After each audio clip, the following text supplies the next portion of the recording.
Happy Home Series. Adventures of the Runaway Rocking Chair by Howard R. Barris. Chapter 1. Grandma Bakes a Cake. Come, children, it is time to go to school. Grandma Harden waddled out on the front porch of the happy home where Nat and Weezie were playing with Rodney and Addie, the boy and girl from next door. Nat, whose real name was Nathaniel, and Weezie, whose real name was Louisa, called their house Happy Home, because they had so much fun and so many jolly adventures in it. Thump, who was Rodney's dog, was sitting on the bottom step of the porch, waiting for someone to throw a stone so that he might run after it to bring it back. But Rodney and Nat were too busy talking about going fishing to think of throwing stones for Thump. And Weezie and Addie were trying a new dress on Addie's doll, so, of course, they couldn't play with the dog. Thump wagged his tail and whined softly. That was his way of saying, "Oh please, somebody throw a stone." Let me show you how fast I can run after it. But Grandma waddled farther out on the porch. She just had to waddle like a duck because she was so jolly and fat, and Grandma said again, "Come, my dears, it's time to go to school." "Oh, I wish there wasn't any school." exclaimed Nat. "So do I. Echoed his chum. Then we could go fishing now instead of waiting until after school." You'll have a lot more fun fishing if you go to school first. Said Grandma. Then you won't be worrying over the lessons you missed. "I wouldn't worry over any lessons." Boasted Rodney. "Nor I," said Nat. School's so fun, but I guess we'll have to go. Bess. Sighed his chum, and slowly they got to their feet. Thump took this as a sign they were going to throw stones for him, or, at least, play in some way, so he leaped joyfully about and barked. But a moment later Thump's happy bark stopped, his wagging tail drooped between his legs, and he looked sad as Rodney cried, "Go home, Thump. Go back home. Poor dog," murmured Grandma Harden. Thump looked up on hearing a friendly voice, and wagged his tail again. "He would so love to come with you," said the dear old lady. "I'd like to have him. Admitted Rodney. But if I let him come part way, it's harder to make him go home." The other day, he walked right into school after us, said Addie with a laugh. "And the teacher made Rod come out with Thump." "Oh, say," eagerly exclaimed Nat. "let's take him along now, and if he comes in school I'll ask teacher if I can't help you lead him out, and we could be a long while at it and not go back, maybe until school was almost out. Hey, how about that?" Nothing at all about that. Laughed Grandma, until her body was shaking like a big ball of jelly. Oh, Grandma Harden was very fat. There was no getting away from that. Don't try any such tricks. She went on, playfully shaking her fingers at the boys. It wouldn't be right to use a dog like that. "No, I guess it wouldn't," agreed Rodney. "Go on home, Thump. He said, more softly. We'll play with you this afternoon. We'll take you fishing with us," added Nat. "We'll have to do all our fishing pretty soon now," he added as he and his chum walked toward the front gate, while Thump, still sadly drooping his tail, slunk off through the grass to his kennel next door. "Why shall we have to do all our fishing soon?" asked Rod. "Because it will soon be winter. Explained Nat. The water with the fish in will freeze." It's nice and warm today. Said Weezie, who walked on ahead with her playmate, Addie. The girls were rather more afraid than were the boys of being late for school. Yes, it's warm today. Admitted Nat. But there was a frost last night, I heard Daddy say, and tonight may be colder and freeze water. "Then it will soon be Christmas," exclaimed Weezie joyfully. "Oh, we haven't even had Thanksgiving yet." Objected her brother. "Well, Thanksgiving is this month and Christmas is next month," said Weezie. "So there." Yes, I guess we'll soon have winter anyhow. Admitted Rod. "Well, anyhow, we'll go fishing this afternoon." And take Thump, went on Nat. He liked the dog almost as much as did his chum who owned the animal. That grandma on the porch waved her hand to the children as they looked back before turning the corner of the street. I'll have a surprise for you when you come home from school, she said. A surprise? Questioned Weezie. Yes, something you like. I wish my grandma would make a surprise, sighed Addie. The fat, jolly old lady on the porch heard this and said, You may have some of the surprise, Addie, you and Rodney. Come over with Nat and Weezie after school. Oh, we will. Thank you. exclaimed Weezie. Isn't that wonderful? Murmured Addie, clasping Weezie's arm. What do you suppose the surprise will be? It will be a cake, stated Weezie calmly. Oh, if you know, then it isn't a surprise, said Rodney. Well, we know it will be the cake, for Grandma always bakes a cake on Monday when Lizzie has to do the washing, explained Weezie. So that's why we know it's going to be a cake. But we don't know what kind. Added Nat. And that's where the surprise comes in. We never know whether it will be a chocolate cake, or coconut cake, or an orange chalk cake, or what kind of a cake it will be. Any kind of a cake is good, declared Rodney. But I like chocolate best. So do I, agreed Nat.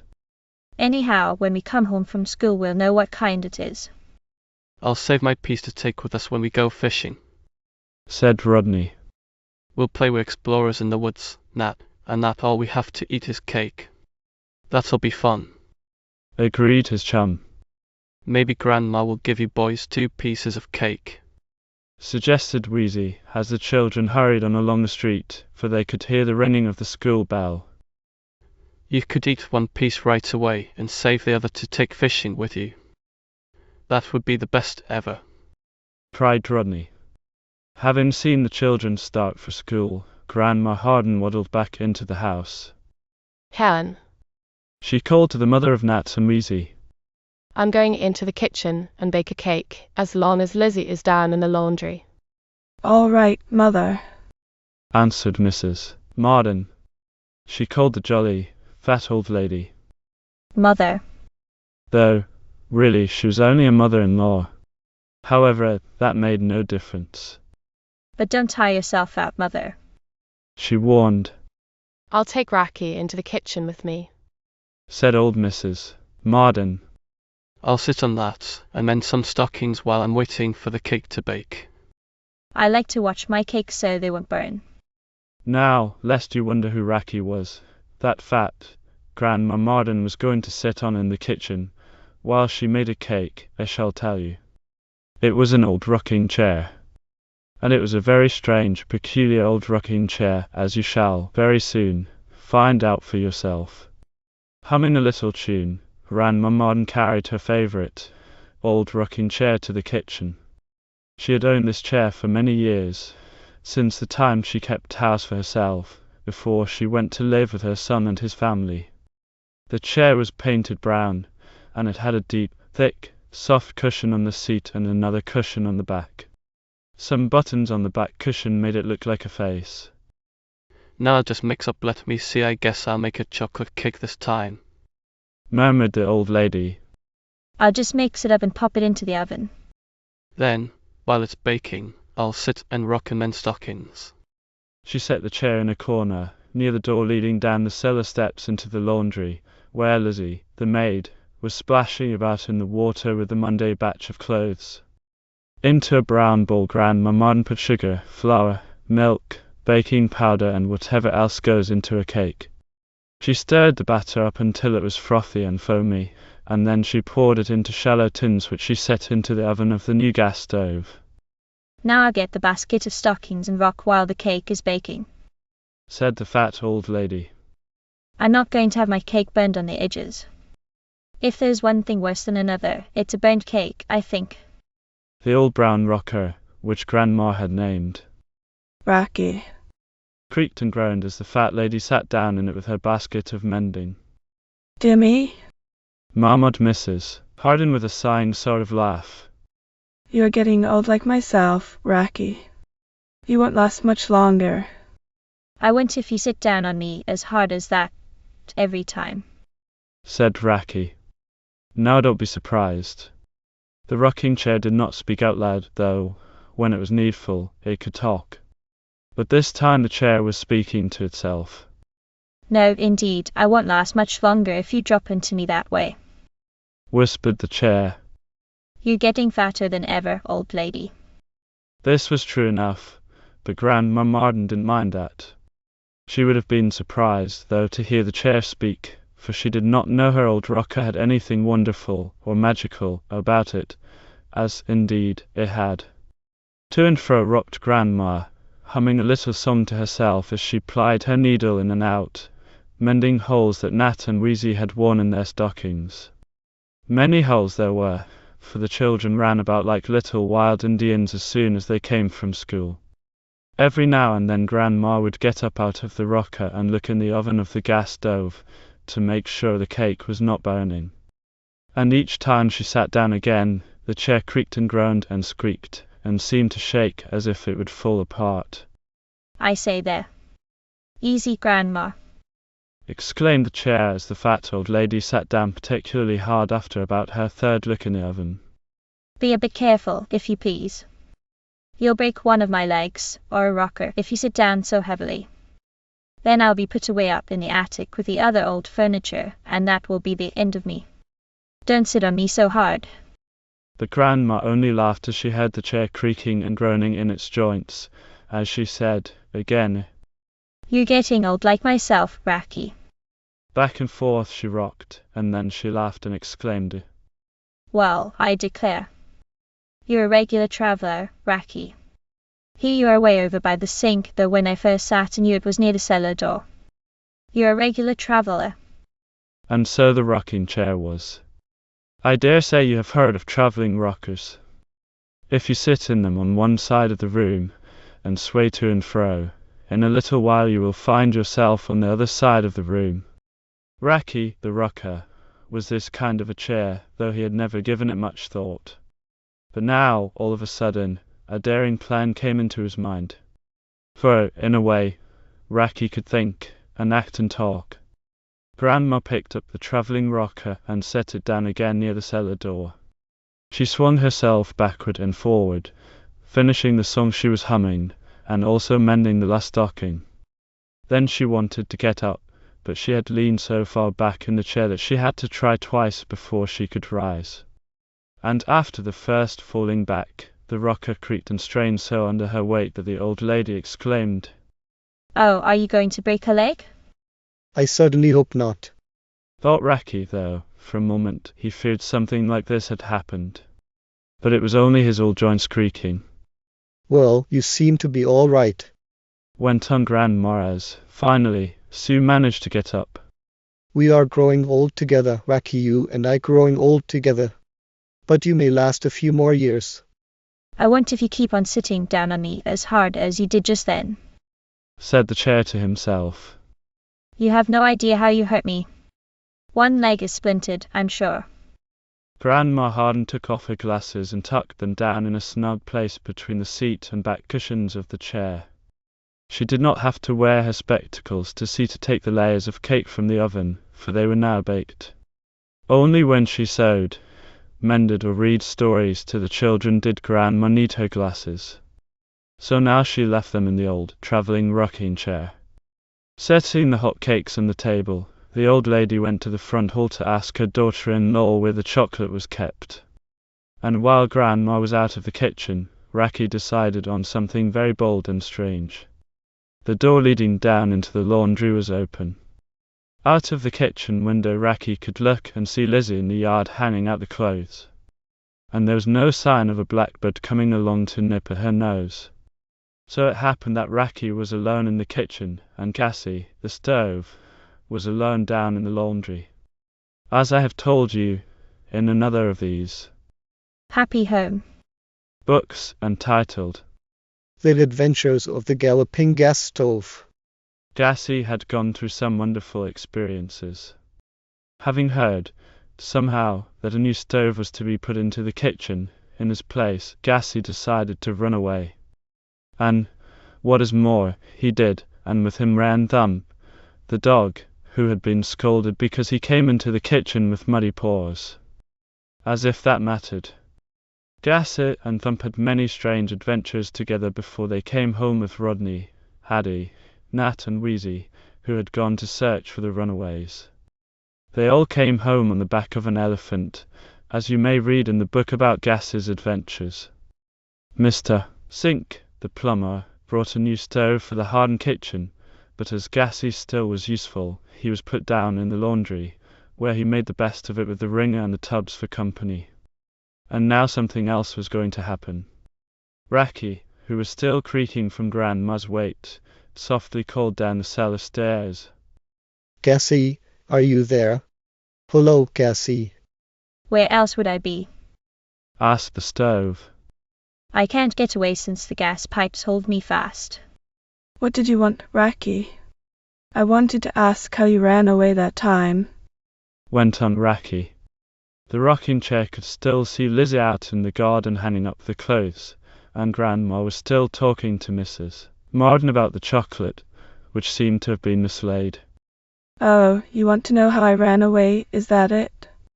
Asked the stove in the laundry. Yes. How did you do it? Why, having 4 legs, I just galloped away like a horse. Was the answer. That's all there was to it. I galloped away. But why do you ask, Racky? Because. Replied the chair in a hoarse and creaking whisper. Because that's what I'm going to do. What? Cried Gussie. You're going to run away? I have fully made up my mind to run away. Declared the rocker. What for? Asked the stove. What in the world for? Don't you like it in this jolly house? I like it well enough. Went on the chair. But. And just then there was a sound in the hall as if Grandma was coming back to mix the chocolate to put on the cake. Wait a minute, I'll tell you later. Whispered Racky. Chapter 2. Racky runs away. While Gussie, the old stove down in the laundry, was waiting for Racky to give his reasons for wanting to run away, the rocker was listening up in the kitchen. The noise he had heard when he was in the middle of his story, he thought was made by Grandma coming back. But it must have been a false alarm, for the old lady was still out in the hall talking to the mother of Nat and Weezie. She had found out that the chocolate was on a shelf in the pantry, instead of being in the white kitchen cabinet, where it was usually kept. But now Grandma was talking to Mrs. Trent, the mother of Rodney and Addie. Mrs. Trent had run over to bring a letter which the postman, by mistake, had left at her house instead of at the Harden home. And so, knowing that Grandma would not come back to the kitchen for a few moments yet, Racky went on. I'm going to run away, Gussie, so I won't be broken to pieces. Broken to pieces? What do you mean? Asked the gas stove. Well, it's like this. Explained Becky as he rocked to and fro on the kitchen linoleum. Old Grandma is getting fatter and heavier day by day. Every time she sits down in me, I'm afraid she'll go through the seat, or at least crack one of my legs. That's a terrible thing to have happen. Spoke Gussie. That's one reason why they got a new stove in my place and put me down in the laundry, because I had a broken leg. I can't stand it to think of such a thing. Cried Becky. So before the old lady gets any heavier, I've decided to do just what he did, run away. But I don't know anything about how it is done. Please tell me. Why, you just watch your chance, as I did, and when no one is around to stop you, trot off. Advised the gas stove. You aren't like I was fastened to the wall by gas pipes. It ought to be easy for you to run away. You can move about, can't you? Oh yes. Answered the rocker. Only a little while ago I moved halfway across the kitchen. Grandma said I was quite a traveller. Then what more do you want? Asked the stove. Watch your chance and start out. I wish you joy and luck. You'll have many adventures. Do you think so? Asked the chair eagerly. I'm sure of it. Replied the laundry stove. And when you come back, tell me all about what happened. I'm not coming back, declared the rocker. I've been sat on long enough. I am never coming back. That's what I said when I galloped away. Sighed the old stove. But after all, I was glad to come back. Perhaps you will be the same. No, never. Said the brown rocker proudly. When I run away, I go for good. Well, what's your chance? Went on the stove. And when no one is looking, slip out the back door and run away. Well, since you have rockers on your legs, I suppose you will have to rock away. Yes, Agreed the chair. I am a traveling rocker, and I am going off to have adventures. He looked out in the yard. Lizzie, the maid, was no longer there hanging out the clothes. Racky could hear her moving about down in the laundry. At the same time, the chair could hear Grandma talking in the front hall to Mrs. Trent. The mother of Nat and Weezie had also come downstairs to get the letter which her neighbour brought over. I believe I'll never get a better chance than this. Suddenly thought Racky. There's no one in the kitchen to stop me, and I can rock right out the back door, across the yard, now that Lizzie isn't there, and through the hole in the fence. Then I'll start traveling over the vacant lots to have adventures. I'm going now. Racky wished he might call goodbye to Gussie down in the laundry, but, with Lizzie now there, this was out of the question. The stove and chair did not want to let the people of the house know that they could talk among themselves. So Racky could only softly whisper, Goodbye, Cassie. I'm going to run away. I'll never see you again, nor hear your voice, for I am never coming back. I am not going to stay here to be sat on by a fat old lady whose weight makes me creak and groan. I am going off by myself to have jolly adventures and lots of fun. Goodbye, Gussie. The stove could not hear this whisper, and so did not answer. But over his head Gussie could hear Racky rocking away on the kitchen linoleum. I believe that rocker's really getting ready to run away, Thought Gussie as he watched Lizzie wring more clothes out of the blue water so she could hang them in the yard. I hope he doesn't get caught. Mused the gas stove. And runaway was just what the chair intended to do.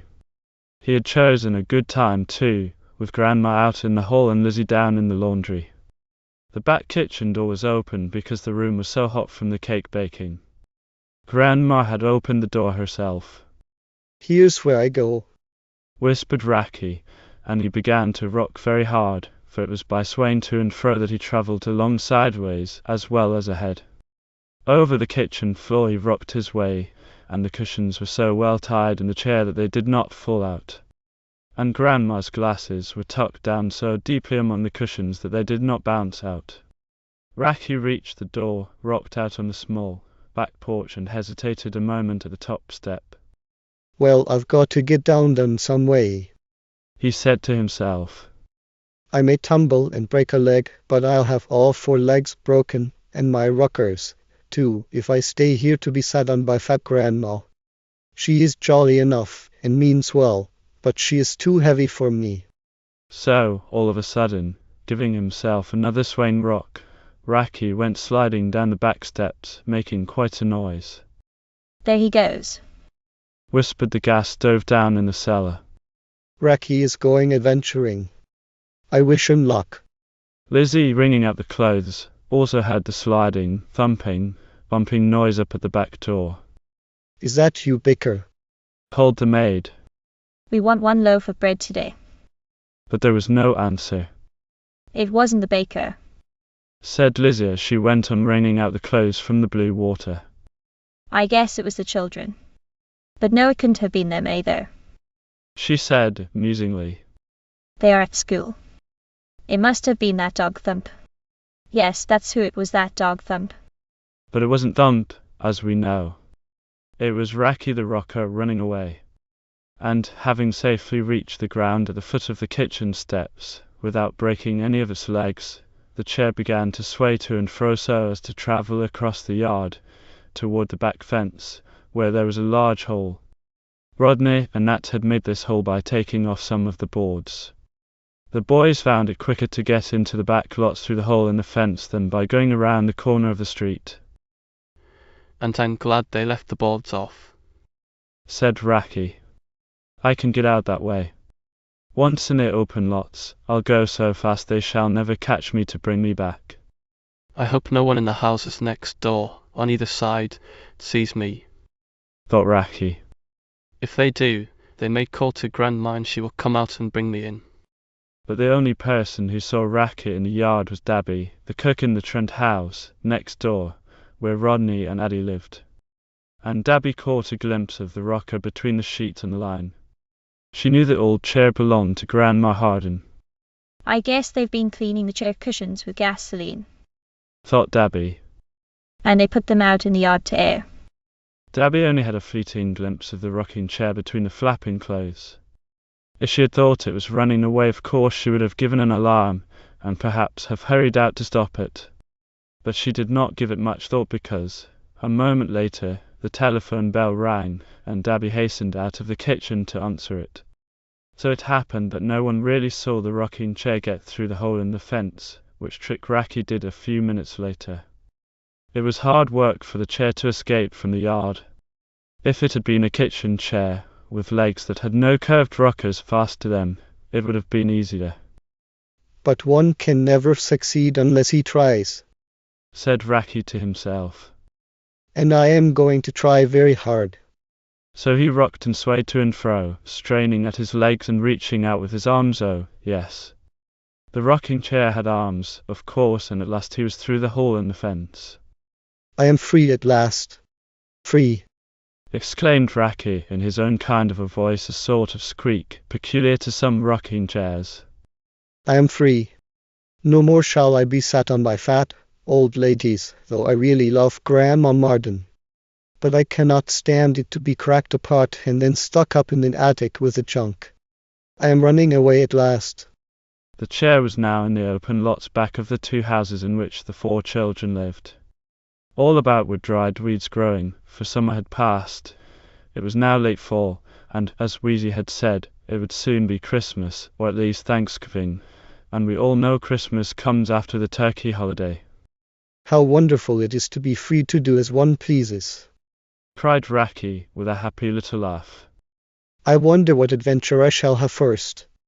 As he rocked along, something rattled beneath his seat cushion. Ha! Cried the chair in surprise, stopping short. Is one of my legs coming loose? He felt about with his arms and was glad to find that all 4 legs were still firmly in place, as were the 2 rockers. Then Racky felt beneath the cushion and found Grandma's glasses. She left them with me when she went to ask about the chocolate, murmured Racky. Well, I can't take them back, for if I did I might not get another chance to run away. I don't want to leave them here in the lots either, for it will snow soon, and they will be covered up. I guess I shall have to take Grandma's glasses with me. Starting to rock again, Racky moved on and on over the lots, through patch after patch of dried weeds which tickled his legs and made him laugh in glee. For he was very happy because he was running away. Ho, for the jolly adventures! Sang Racky to himself. All of a sudden, from a patch of weeds at his right arm, there came a strange sound. The weeds shivered and shook, though there was no wind to cause them to do this. Something is coming, whispered Racky to himself, stopping short. I wonder if it is Grandma chasing after me to make me go back, or if it is an adventure I am about to have. I wonder. The noise grew louder and the weeds shook harder. Chapter 3. Excitement in the house. Racky stood still in the middle of the lot, his 4 legs held stiffly under him and his arms rigid at his sides. What was going to happen?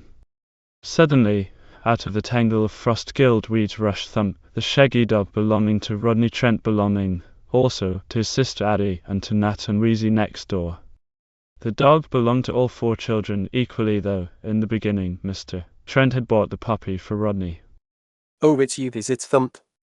Asked Racky in a low voice, for the chair, the stove and the dog could talk to and understand each other. Yes, it is I. Buck Thump, who, at times, was very careful about grammar, for once he had been to school, as I have told you. But what in the world are you doing out here, Racky? Asked the dog.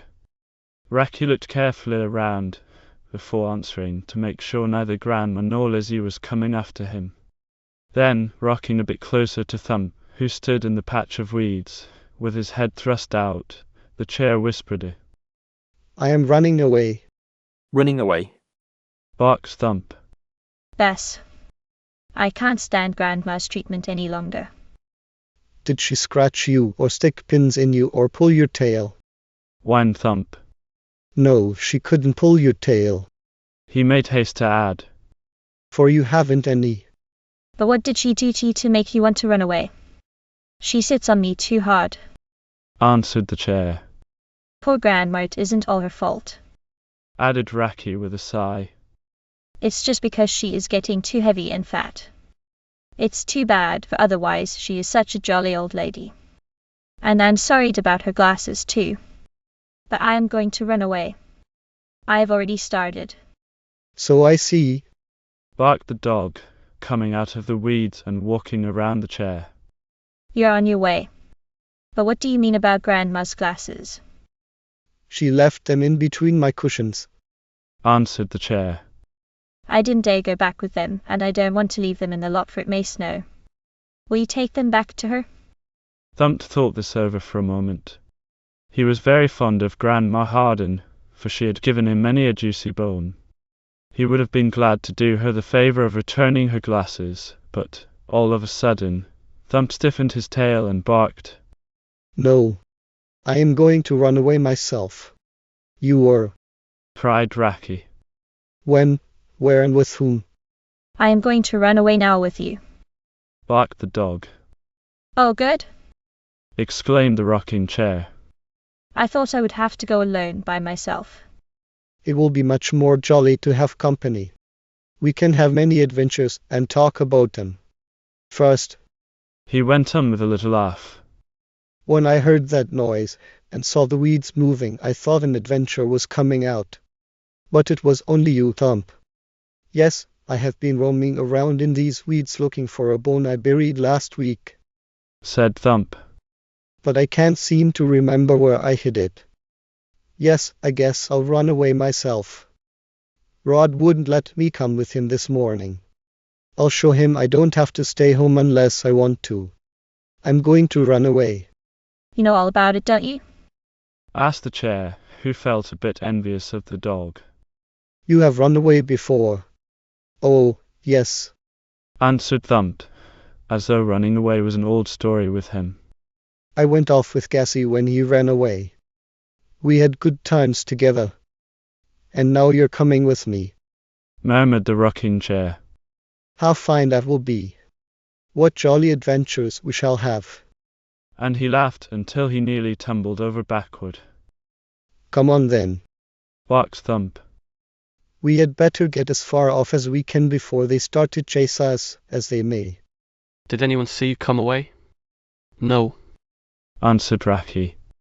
Grandma was out in the hall, and Lizzie went into the laundry from the yard, just as I slid out the back door. No one saw me leave. Good. Barked Thump. It will be all the mysteriouser. What's mysteriouser? Asked Racky. It means strange. Explained Thump, who was a bit proud that he had once been in school, though he didn't stay long. Then why don't you say strange? Asked Racky. Because mysteriouser is a much more stylish word. Answered the dog. But let's start running away some more. It's a good thing none of them saw you leave. Yes, indeed. Agreed Racky, and he began to sway again, following Thump across the lots, for the dog, having no rockers on his legs, could go a bit faster than the chair. But if no one saw Racky leave the house, his absence was soon found out, or discovered, as Thump might have said. For Grandma came back in from the hall to mix the chocolate to put on the cake, and when she did not see the rocking chair where she had left it, with her basket of mended stockings on the floor beside it, the old lady cried out, Why, my goodness. Is the cake burned? Asked Nat's mother, who was on her way back upstairs. No, the cake isn't burned. Answered Grandma. I took it out of the oven before I went to ask you where the chocolate was. But my rocking chair's gone. You what? Asked Mother Harden. Racky, my travelling rocker. Went on Grandma. I brought it out to the kitchen to sit in, while I darned the stockings and watched to see that the cake didn't burn, but now it is gone. Oh, is that all? Laughed her daughter-in-law. I thought something had happened. And there really had, as was soon found out. I suppose. Went on Nat's mother. That Lizzie thought you were through with your rocker and has carried it into the living room, where you nearly'd always sit in it. Lizzie must have taken it. What did I take?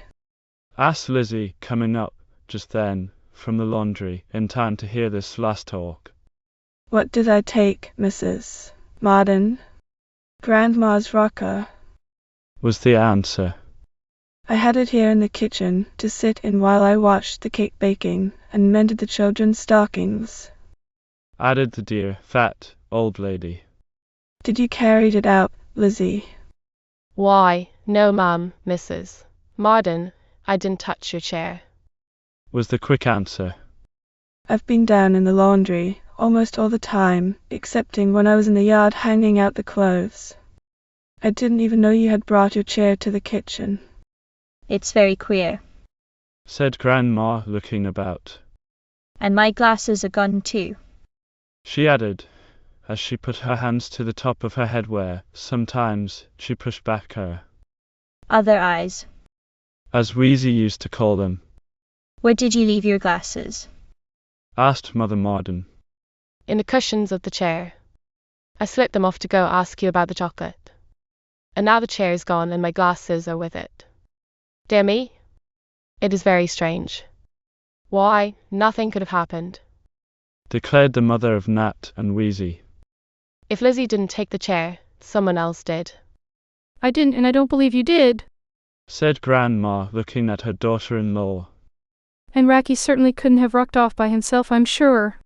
What about the gas stove? Asked Lizzie quietly. Eh? Exclaimed old Mrs. Marden. I say, what about the gas stove? Repeated Lizzie. Whatever does the girl mean? Asked Grandma in surprise.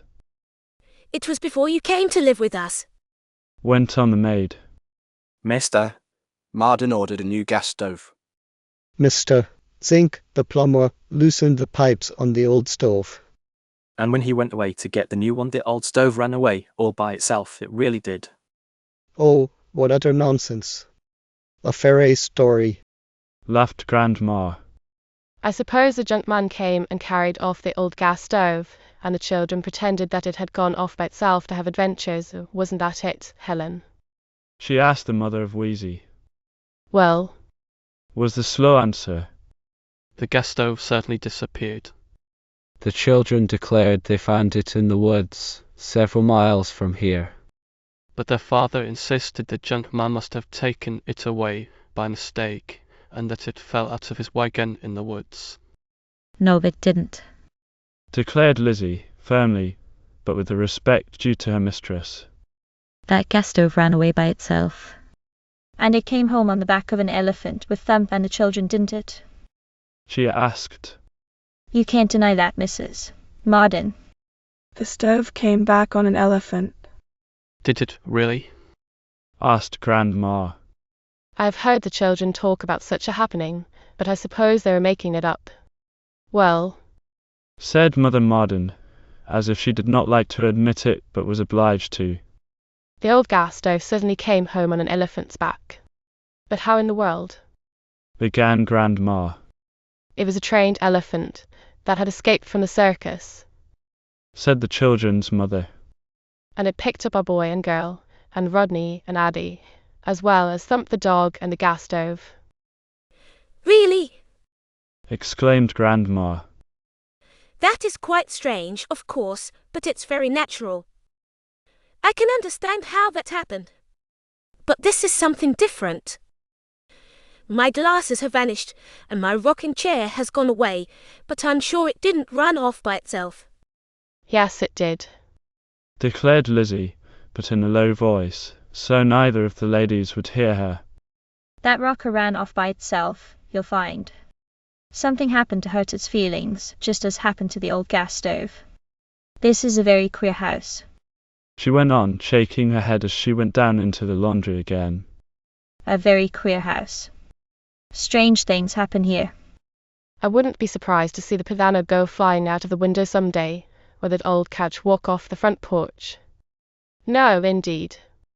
But Grandma was sure Lizzie had carried the rocker out of the kitchen and had forgotten about it, or else that Mother Marden had done so. But I tell you, I wasn't in the kitchen this morning until just now, Mother, said young Mrs. Marden. You must have taken the chair and carried it out yourself. No, said the old lady. But we'll look around and find it. However, this was more easily said than done, and though soon an excited search was being made, the old rocker could not be found. It was neither down cellar, upstairs, nor in the attic. Dear me, what could have become of it, and my glasses? Exclaimed Grandma. It walked away, I tell you. Insisted Lizzie. Nonsense, cried Grandma, and the children's mother said the same. There must have been someone in the house, went on the old lady. Perhaps a tramp came in and carried the rocker away. Just then there was a noise on the rear porch, and Lizzie cried, Maybe that's a tramp now. But when, still more excited, the three of them hurried to the back door, they only saw Nat and Weezie coming home from school for their noon lunch. Where's the surprise, Grandma? asked the little girl. Is it a chocolate cake? Shouted Nat. Then, all at once, the children knew that something very strange had happened. They could tell this by the looks on the faces of their mother, their grandma and Lizzie. Nat, run down to the corner and bring back Policeman Paddock, said Grandma suddenly. A policeman what for? Gasped Weezie. A tramp has taken my rocking chair and my glasses, said Grandma sternly. I want the policeman to chase after him and get them back. Hurry, or it may be too late. But before Nat could hasten down to the corner, up the front steps came big Policeman Paddock himself, swinging his club. There's something the matter in the lot back of your house, Mrs. Marden, said the officer to the children's mother. There's a great commotion in the weeds, and I hear a dog barking. Don't be frightened, but I'll just go through your kitchen and over your back fence and see what it's all about. The policeman started to run through the house, while Weezie and Nat looked at each other with wonder in their eyes. Chapter 4. Sliding downhill. Not for long, though, did Nat and Weezie stand there. It was all so exciting, so thrilling. The idea of having a policeman come in your house to rush out toward the back lots where something was happening. Nat and Weezie had never known anything like this. Come on. Called the little boy to his sister. Let's go see what it is. Do you think it will hurt us? Asked Weezie, holding back a little. No. Answered her brother. Anyhow, isn't Policeman Paddock here with his club? And Mother and Grandma have gone out to see about it. This gave Weezie courage, so she followed the officer out into the yard, close after Nat. The children saw the policeman crawling through the hole in the back fence, the same hole through which Racky the rocker had gone but a little while before. Only they did not know this. What's the matter, Nat? Asked Rodney, looking over the side fence. Is somebody going to be arrested? Asked Addie. She and her brother had come home from school to eat their lunch, just as had Nat and Weezie. They had heard the lad talk in the house next door, and had seen the blue-coated officer run out of the back door with his swinging club. Is somebody going to be arrested? Addie again inquired. Oh, I don't guess so, answered Weezie. Anyhow, it's only a tramp. A tramp came in while we were at school, explained Nat, and took Grandma's rocking chair and her glasses. She sent me after a policeman, but he came in anyhow before I could run after him. He said the tramp was in the lots back of our house, added Weezie. And I guess he's going to arrest him. No, he didn't say there was a tramp there, corrected Nat. but he said there was a lot of scrabbling around in the tall weeds, and he heard a dog bark. Maybe it's Thump, suggested Rodney as he and his sister jumped down off the boxes upon which they had climbed to look over the side fence and ran toward the back. Their fence also had a hole in it through which they could crawl to the vacant lots. Yes, it is Thump, Went on Rodney as the children hurried to the clump of tall, dried weeds, around which now stood the policeman and the mother and grandmother of Nat and Weezie. it is Thump. There he comes. And, surely enough, out of the weeds ran the dog, barking and wagging his tail. He seemed much excited over something. Is the tramp there? Called Nat. Did you arrest him? Rodney wanted to know. Are Grandma's chair and glasses there? Was the question Weezie asked, while Addie called to Thump. Be still. Stop barking. No, children, Said Mother Harden. there isn't any tramp here, nor anything else. And the rocking chair isn't here, how could it be? It could be if it ran away like our gas stove did. Said Nat. Haw. Haw. Laughed Policeman Paddock. Who ever heard of a gas stove running away? Ours did. Said Weezie, but the policeman did not hear her, or, if he did, he paid no attention, for he was playing with Thump, letting the dog catch hold of the leather thong on the club. I guess it was a false alarm. Went on the officer as he started back toward the fence. I was walking along, He explained.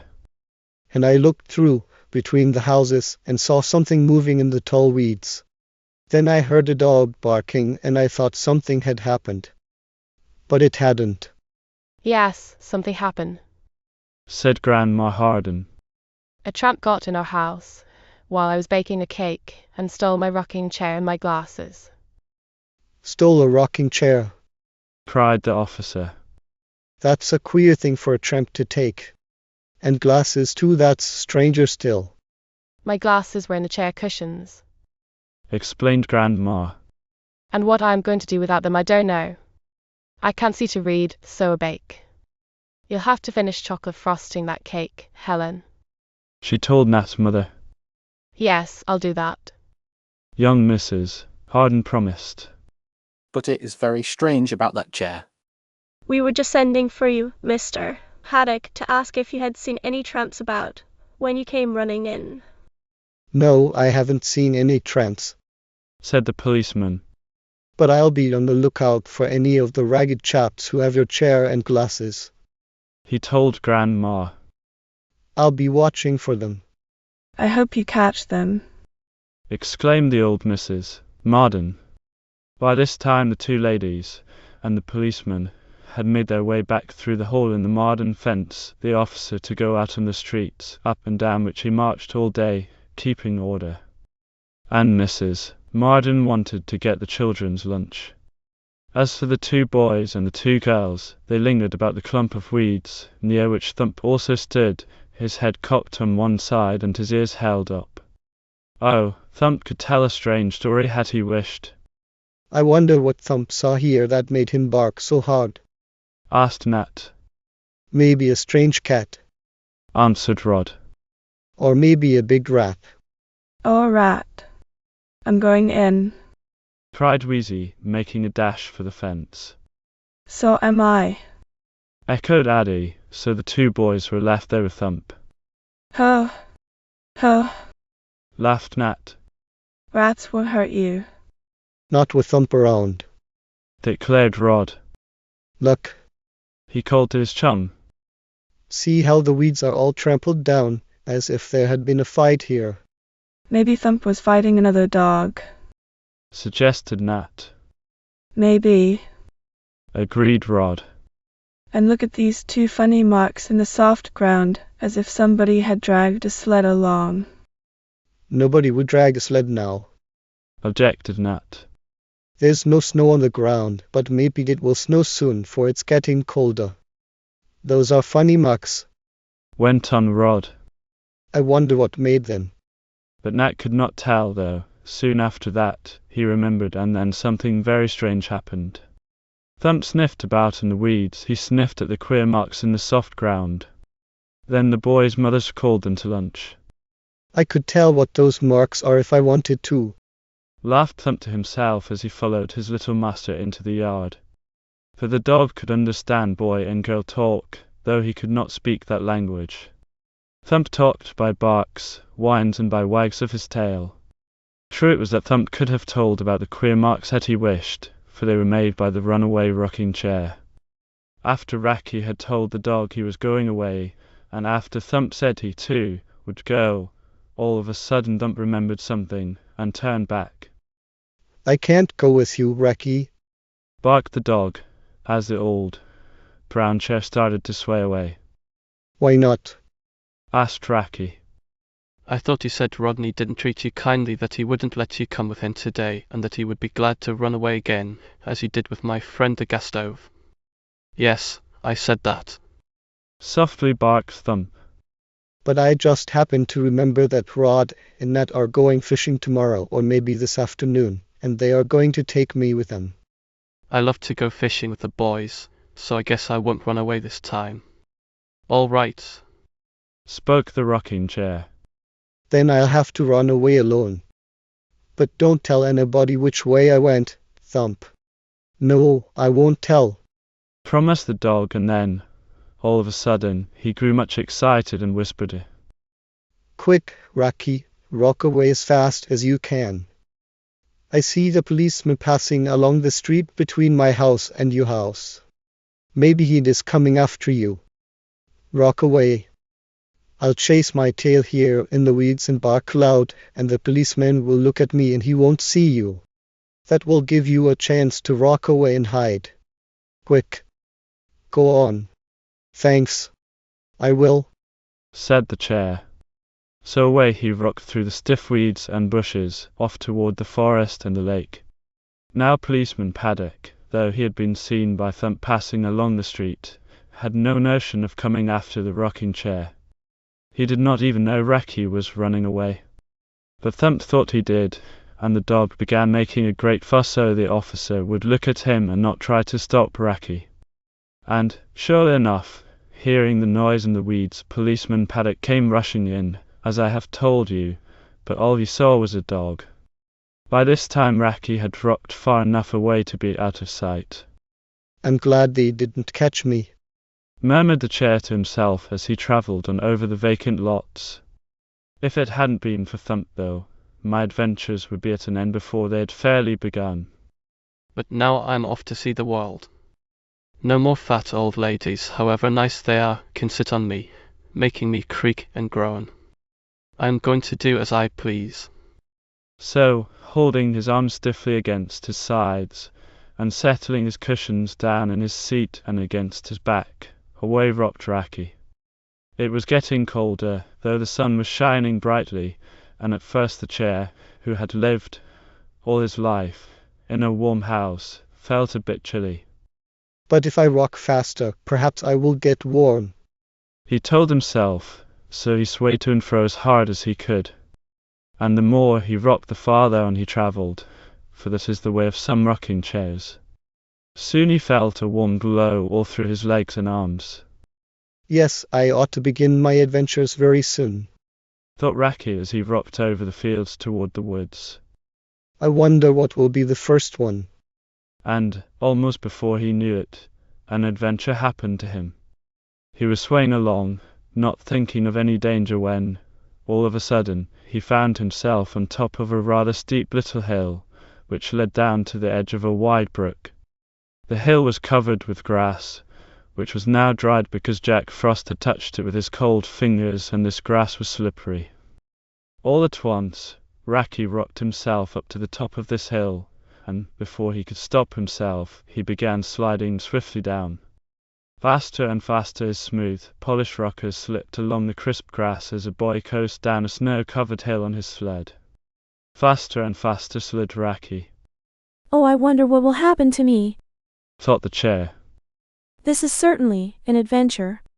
But it will not be a very jolly one if I splash into that brook at the foot of the hill. Oh dear. I can't spot myself. and straight on toward the brook slid Raki. Chapter 5. The Singing Girl.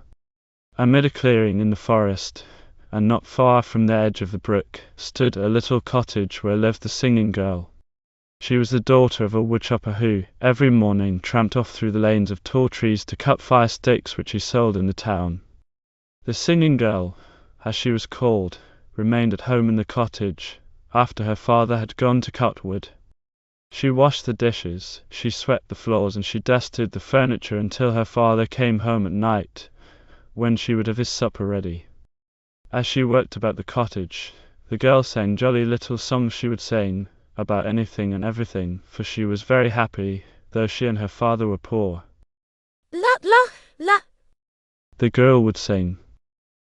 Tra la la. Just simple little things like that. My singing girl is happy, the woodchopper would say as he tramped off in the forest. Now it was toward this cottage of the singing girl that Raki, the runaway rocker, was sliding as he coasted down the grassy hill, at the foot of which was the woodchopper's home. Faster and faster down the slope glided the rocking chair. He could see the water of the brook sparkling in the sun. What shall I do?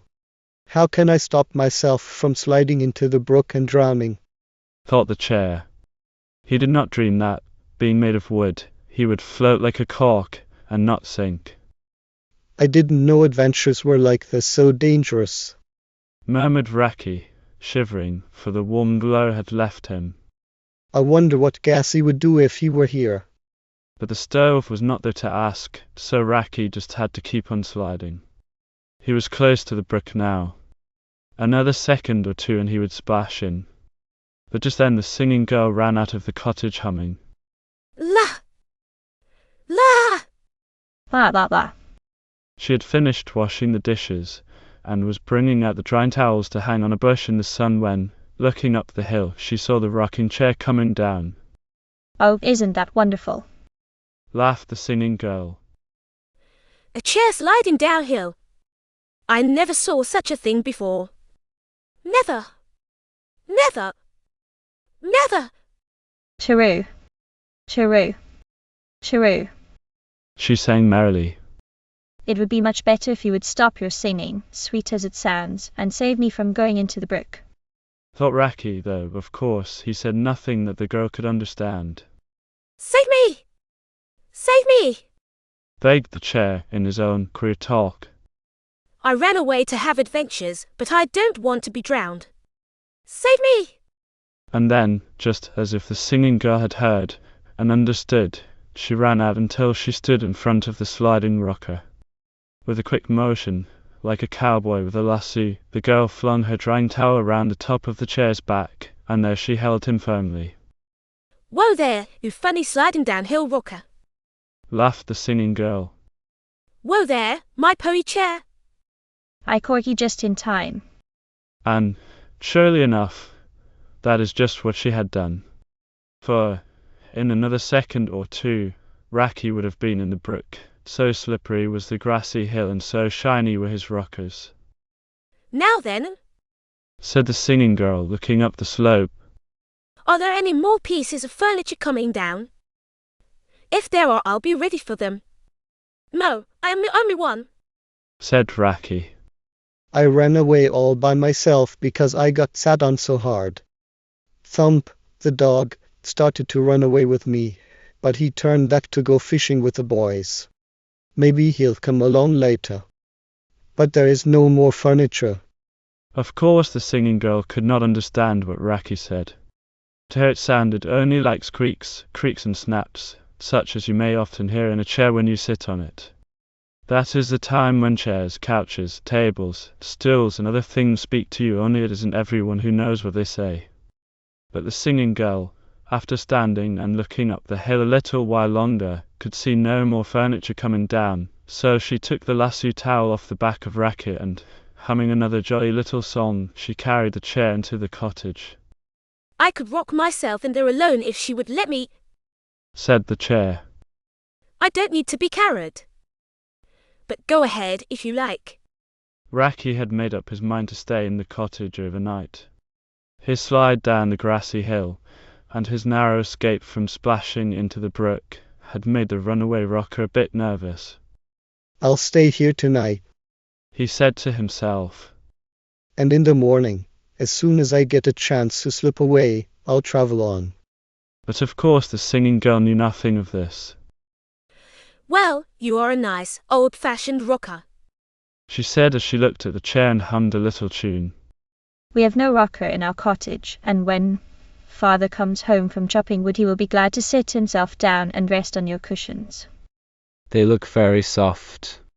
With that the girl seated herself in the old, brown rocker and began swaying to and fro, singing, La! What? La! Dear me, I hope she doesn't break Grandma's glasses. thought Racky, for he could feel the spectacles in between his seat and back cushions. The old lady sat on me hard, it is true, but I wouldn't like her glasses to be smashed. Racky wished he could speak the talk of real people, that he might call out a warning to the singing girl, but he could not say a word. However, he creaked and squeaked and rattled as best he could, hoping, in that way, to make her more careful. But she only laughed as she rocked to and fro, saying, my, but you're an old chair. You must have come out of Noah's Ark by the way you creak. And you're a travelling chair too. Went on the singing girl, for she noticed that, as she rocked, the chair was sliding over toward the side of the cottage. Indeed, I am a travelling chair, said Racky, who could understand what the singing girl was saying, even though he could not talk to her himself. I am quite a traveller. Not that I have gone as far as Gessie, my friend, the stove in the laundry, for I have only just started. I am a runaway travelling rocker. Just wait. In the morning you will not find me here, for I am going to travel on again. To do that, Racky had made up his mind. He was going to rock away in the night, as soon as he knew the singing girl and her father were asleep. Well, I must not stay here all day rocking, cried the singing girl with a laugh. I have my work to do. But you're such a nice, easy old rocker, I love to sit in you. Up she jumped, but when she looked at the soft cushions she sat down on them again with a little bounce. Easy. Easy. Cried Racky. You'll break Grandma's glasses. However, the spectacles were deep between the cushions, which were quite thick, and so the glasses came to no harm. Moving the rocker away from the middle of the cottage floor, the singing girl began to sweep and dust, just as Racky had often seen Lizzie doing her work back in the happy home he had left. All day long the singing girl worked about the cottage, and Racky stayed just where she put him, for he did not want to let her know that he could travel by himself wherever he wished. But tonight, after dark, I'll slip away, said Racky to himself. Toward evening the father of the singing girl came home from the forest where he had chopped wood all day. Look, Daddy. See what came to me while you were away, cried the singing girl, as she put the supper on the table. She pointed to the rocker in a corner. Where did you get that? asked the woodchopper. It came sliding down the grassy hill. Sliding down the grassy hill. What do you mean, singing girl? How could a chair slide downhill? And the woodchopper laughed. It did look very strange, said the singing girl. I was standing in the door, going out to hang up my dish towel, when I saw the chair coming down. It almost slid into the brook, but I lassoed it. I'm very glad I am that you did, thought Racky, who was listening. Clever one, laughed the woodchopper as he kissed the singing girl. I think I know how the chair came to be sliding down. How was it, Daddy? A load of moving was going along the road at the top of the hill. This rocking chair fell off and came sliding down. After a while, when the moving men miss a chair, they will come back for it. Oh dear. That will be too bad, sighed the singing girl. But of course I will give the chair to whoever comes for it.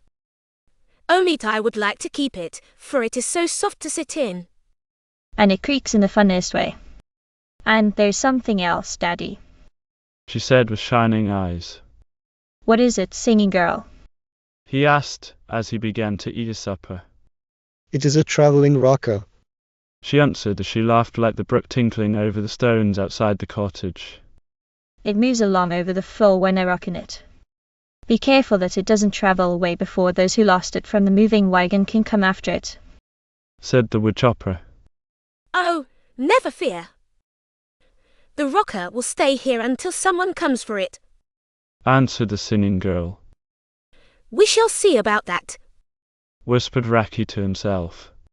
That night the cottage was very still and quiet. The woodchopper and the singing girl were asleep.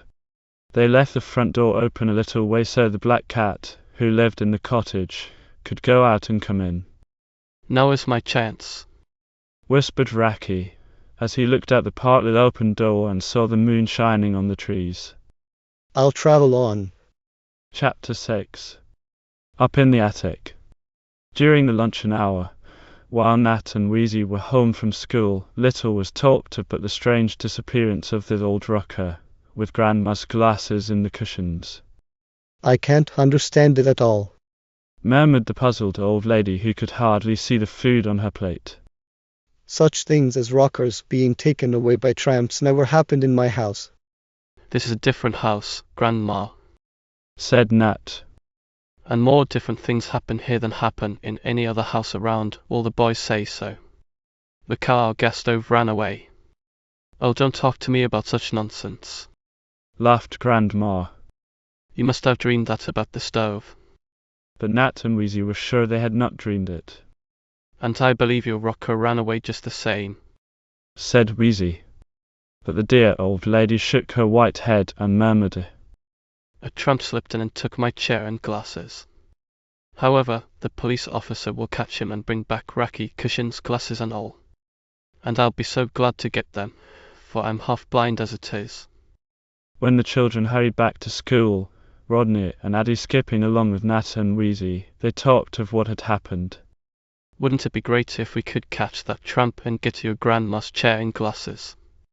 Asked Rod, as he and Nat neared the schoolhouse.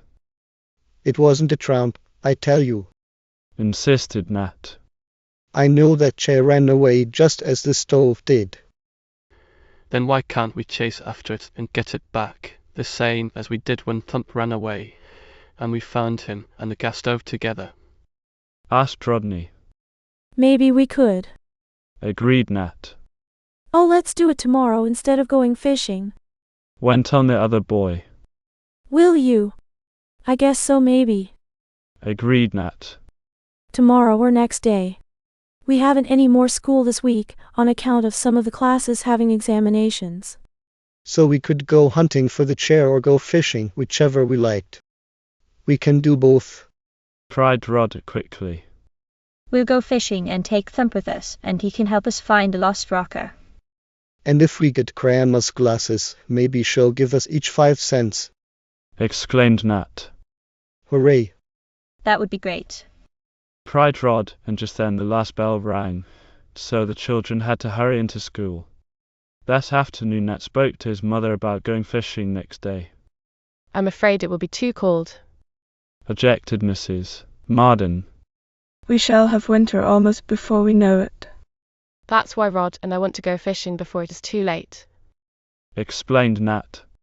Soon the pond and brook will be frozen over, and then we can't catch anything. May we go? Oh yes, I guess so, promised Mrs. Marden. And I hope you catch the big rocker. What? cried Nat in surprise, looking at his mother. Oh, I mean I hope you catch the big fish, she said, laughing a little. Truth to tell, she was thinking very much about the disappearance of the rocker and Grandma's glasses, though she did not really believe the chair had travelled off by itself. We'll have lots of fun, exclaimed Nat, and he ran to tell his chum that he could go fishing.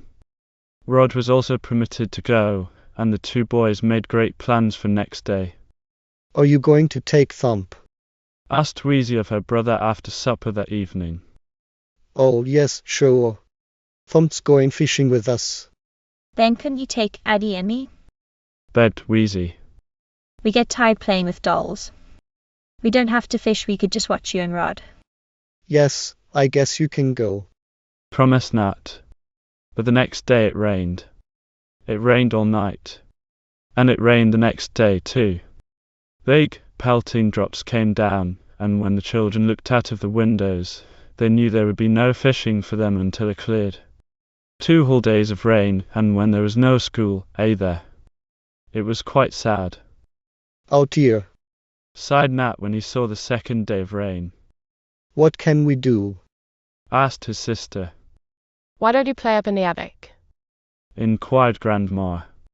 That's what I used to do when I was a girl, and it rained on a holiday. Oh, yes.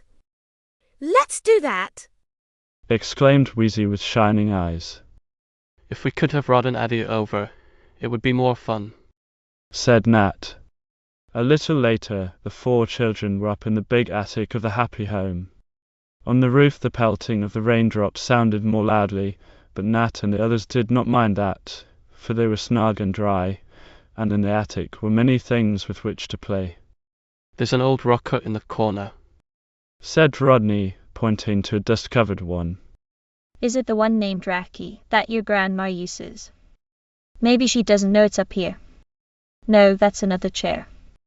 It has been here since before Grandma came to live with us. Explained Nat. But I'll pull it out and we can play it's a steamboat and take turns having rides. I'll be a steamboat engineer. and I'll be the captain. Offered Rod. What can we be? Inquired Addie. We'll be the passengers. Suggested Weezie. It's lots of fun to play steamboat with the old chair. The 2 boys pulled it out across the attic, and, as they did so, Nat pointed to 2 long, straight marks the rockers had made in the dust on the floor. Look, He whispered. Well, what about it? Asked Rodney. do you mean the rocker tracks look like twin snake marks? Inquired Weezie. They do, don't they? No, I didn't mean that. Went on Nat, who had a queer look on his face as he stared at the dusty trail. But don't you remember the clump of weeds where Thump was barking yesterday? In the soft ground, near the weeds, were tracks just like these we made now when we pulled the rocking chair across the floor. Well, what about that? Asked Rodney again. Why, don't you see? Went on Nat in a low voice, just a little bit excited. These are the same marks. There must have been a rocker pulled along near the weeds. But it wasn't this rocker. Objected Weezie. No, it was Grandma's rocker, I think. Went on Nat. I wondered, when I saw them, what had made those marks near the weeds. Now I know. It was Grandma's rocker. But who would pull her rocker off across the back lots like that? Ada asked. Nat looked carefully around the attic before answering. And, when he did, it was in a whisper. He said, Nobody pulled Grandma's rocker along. It went there by itself, the same as our stove did. The rocker ran away, and we can tell where it went by following the tracks it left. We can get back Grandma's rocker and glasses. Come on. His voice was eager and his eyes were shining bright.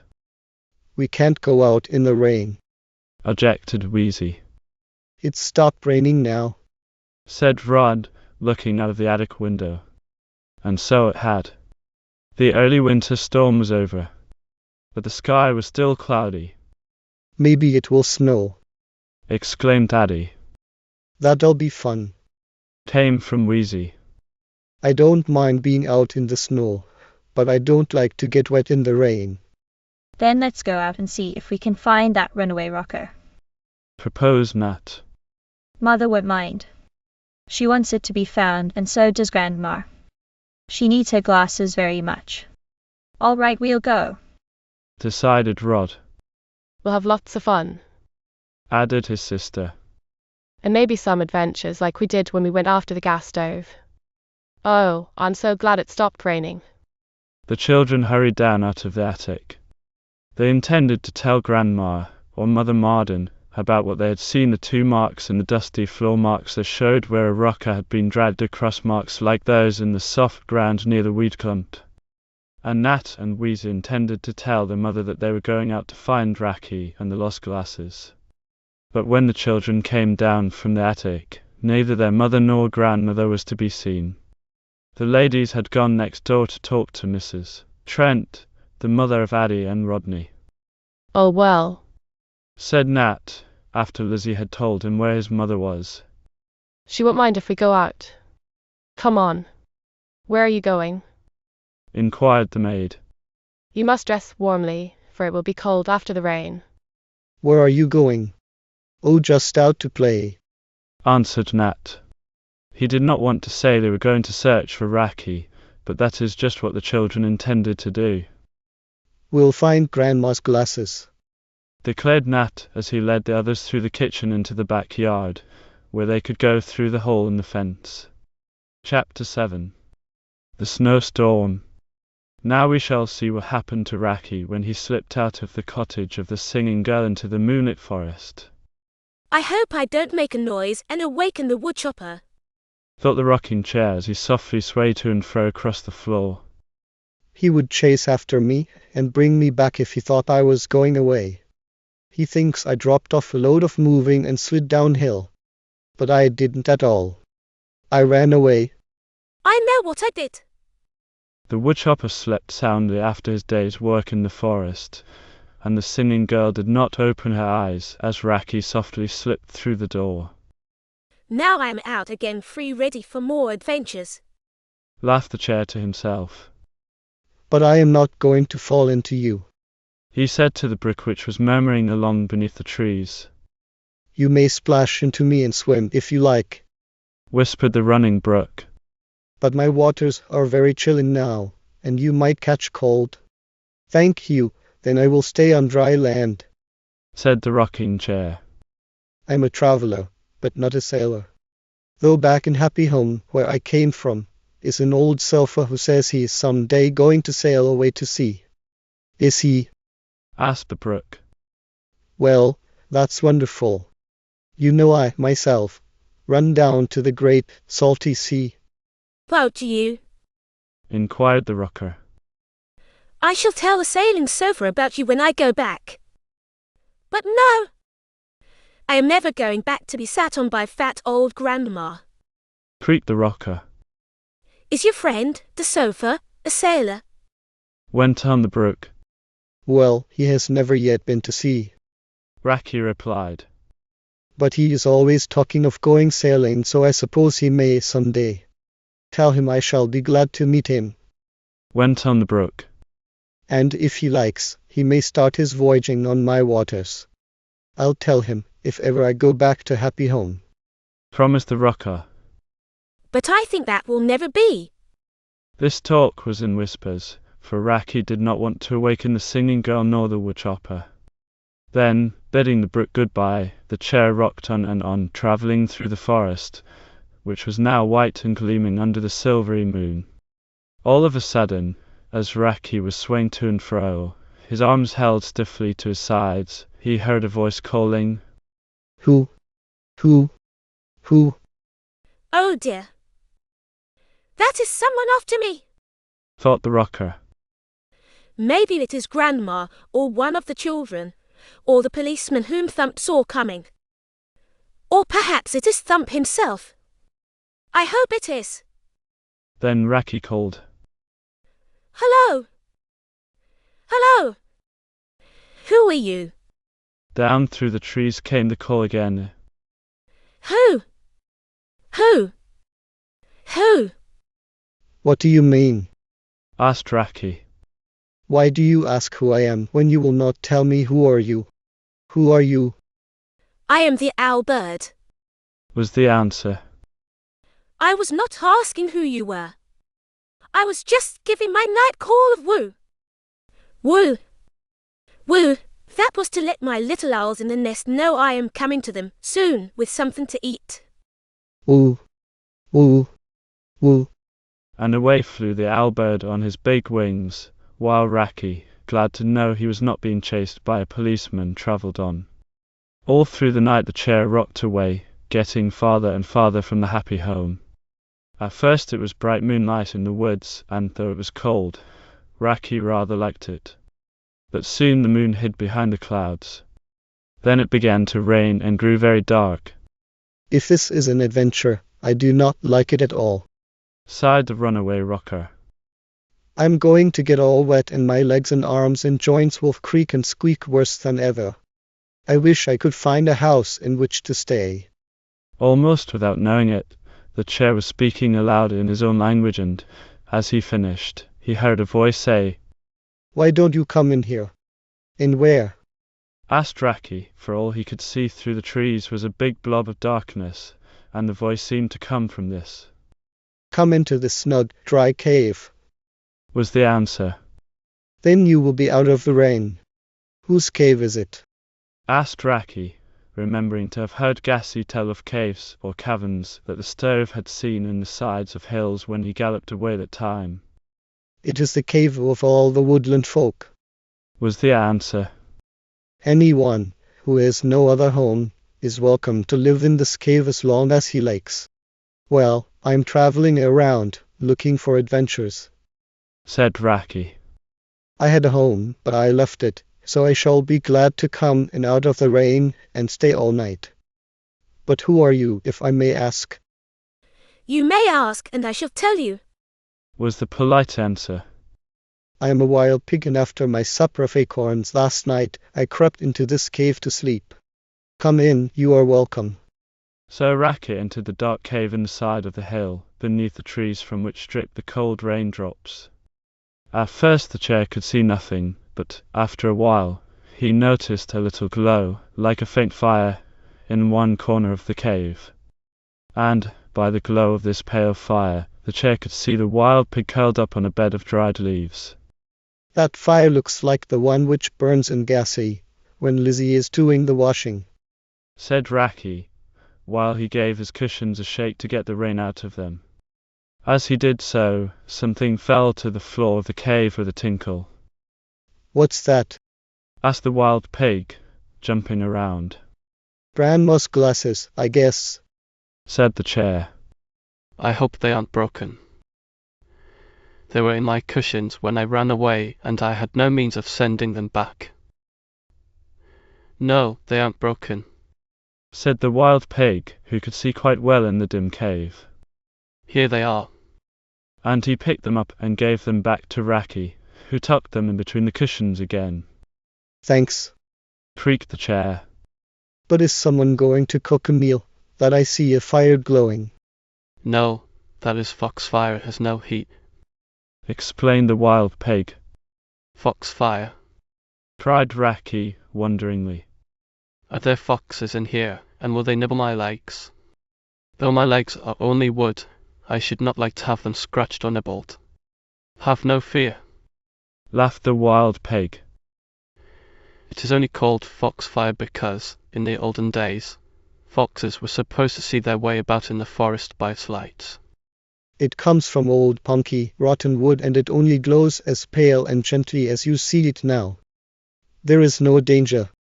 The foxfire comes from an old rotten stump that has been in this cave longer than I can remember. But, even if a real fox came in this cave, out of the storm, he would do you no harm. We are all friends here. Now I'm going to sleep again. And I will sleep, too, said Racky, who was glad to be in the cave out of the rain, which was now pattering down harder than ever. And so, in the soft glow of the foxfire, Racky went to sleep. It was still raining when he awakened in the morning, and a little daylight streamed into the cave. Before the gleam of the grey dawn the pale foxfire seemed to fade away. But it will glow again when night comes, said the wild pig. Then, waddling over to the rocker, the pig asked, Have you a garden rake about you? A garden rake? exclaimed Racky. Why, no. I don't carry rakes. But why do you want one? To scratch my back, grunted the pig. You know we porkers always like to have our backs scratched, and I thought if you had a rake, you could do it for me. But never mind, it doesn't matter. Oh, but it does, exclaimed Racky. I should like to do you a favour since you were so kind as to invite me into this cave out of the rain. And I believe I know how I can scratch your back. How can you?